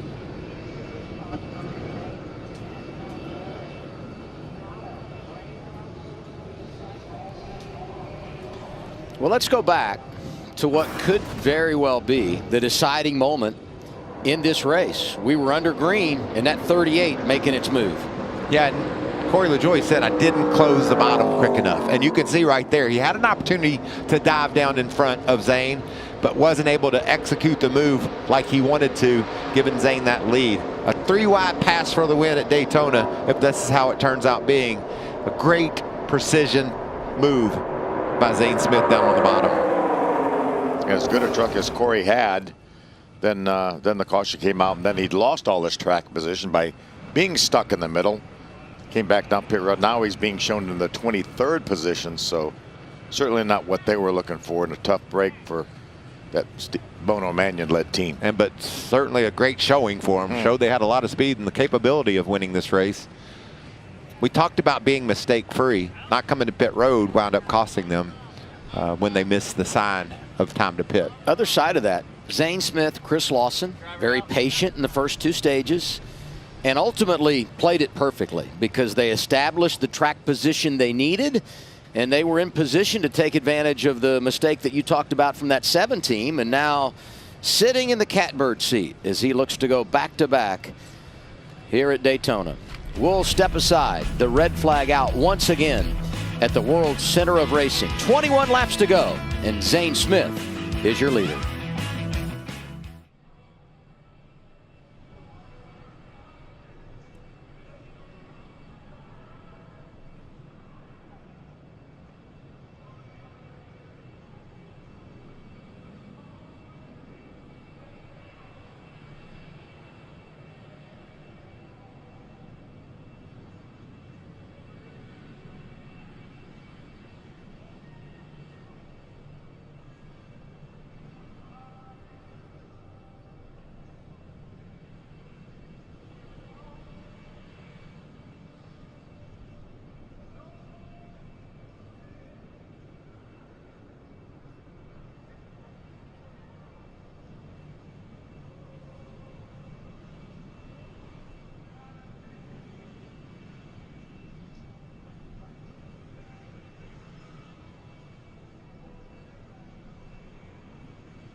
Under the red flag at Daytona, so let's take a trip down memory lane. 2004, stick the landing, Carl Edwards.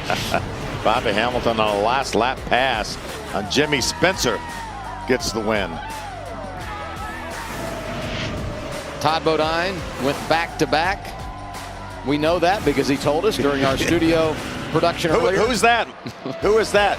That 15 truck. Look at that smile. That's golden, isn't it? I don't want to talk about me. What do y'all think about me?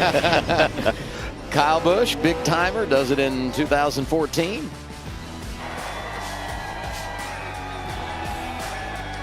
Nothing quite like Victory Lane champagne and beer at Daytona. Kyle Busch Motorsports, 98 wins all time. I mean, that's a remarkable stat. And you know what? When he made the move and left Joe Gibbs Racing and went over to RCR, there was a lot of speculation about what's the future of Kyle Busch Motorsports. And if you talk to people associated with the team, they say, you know, he met with Chevy a lot.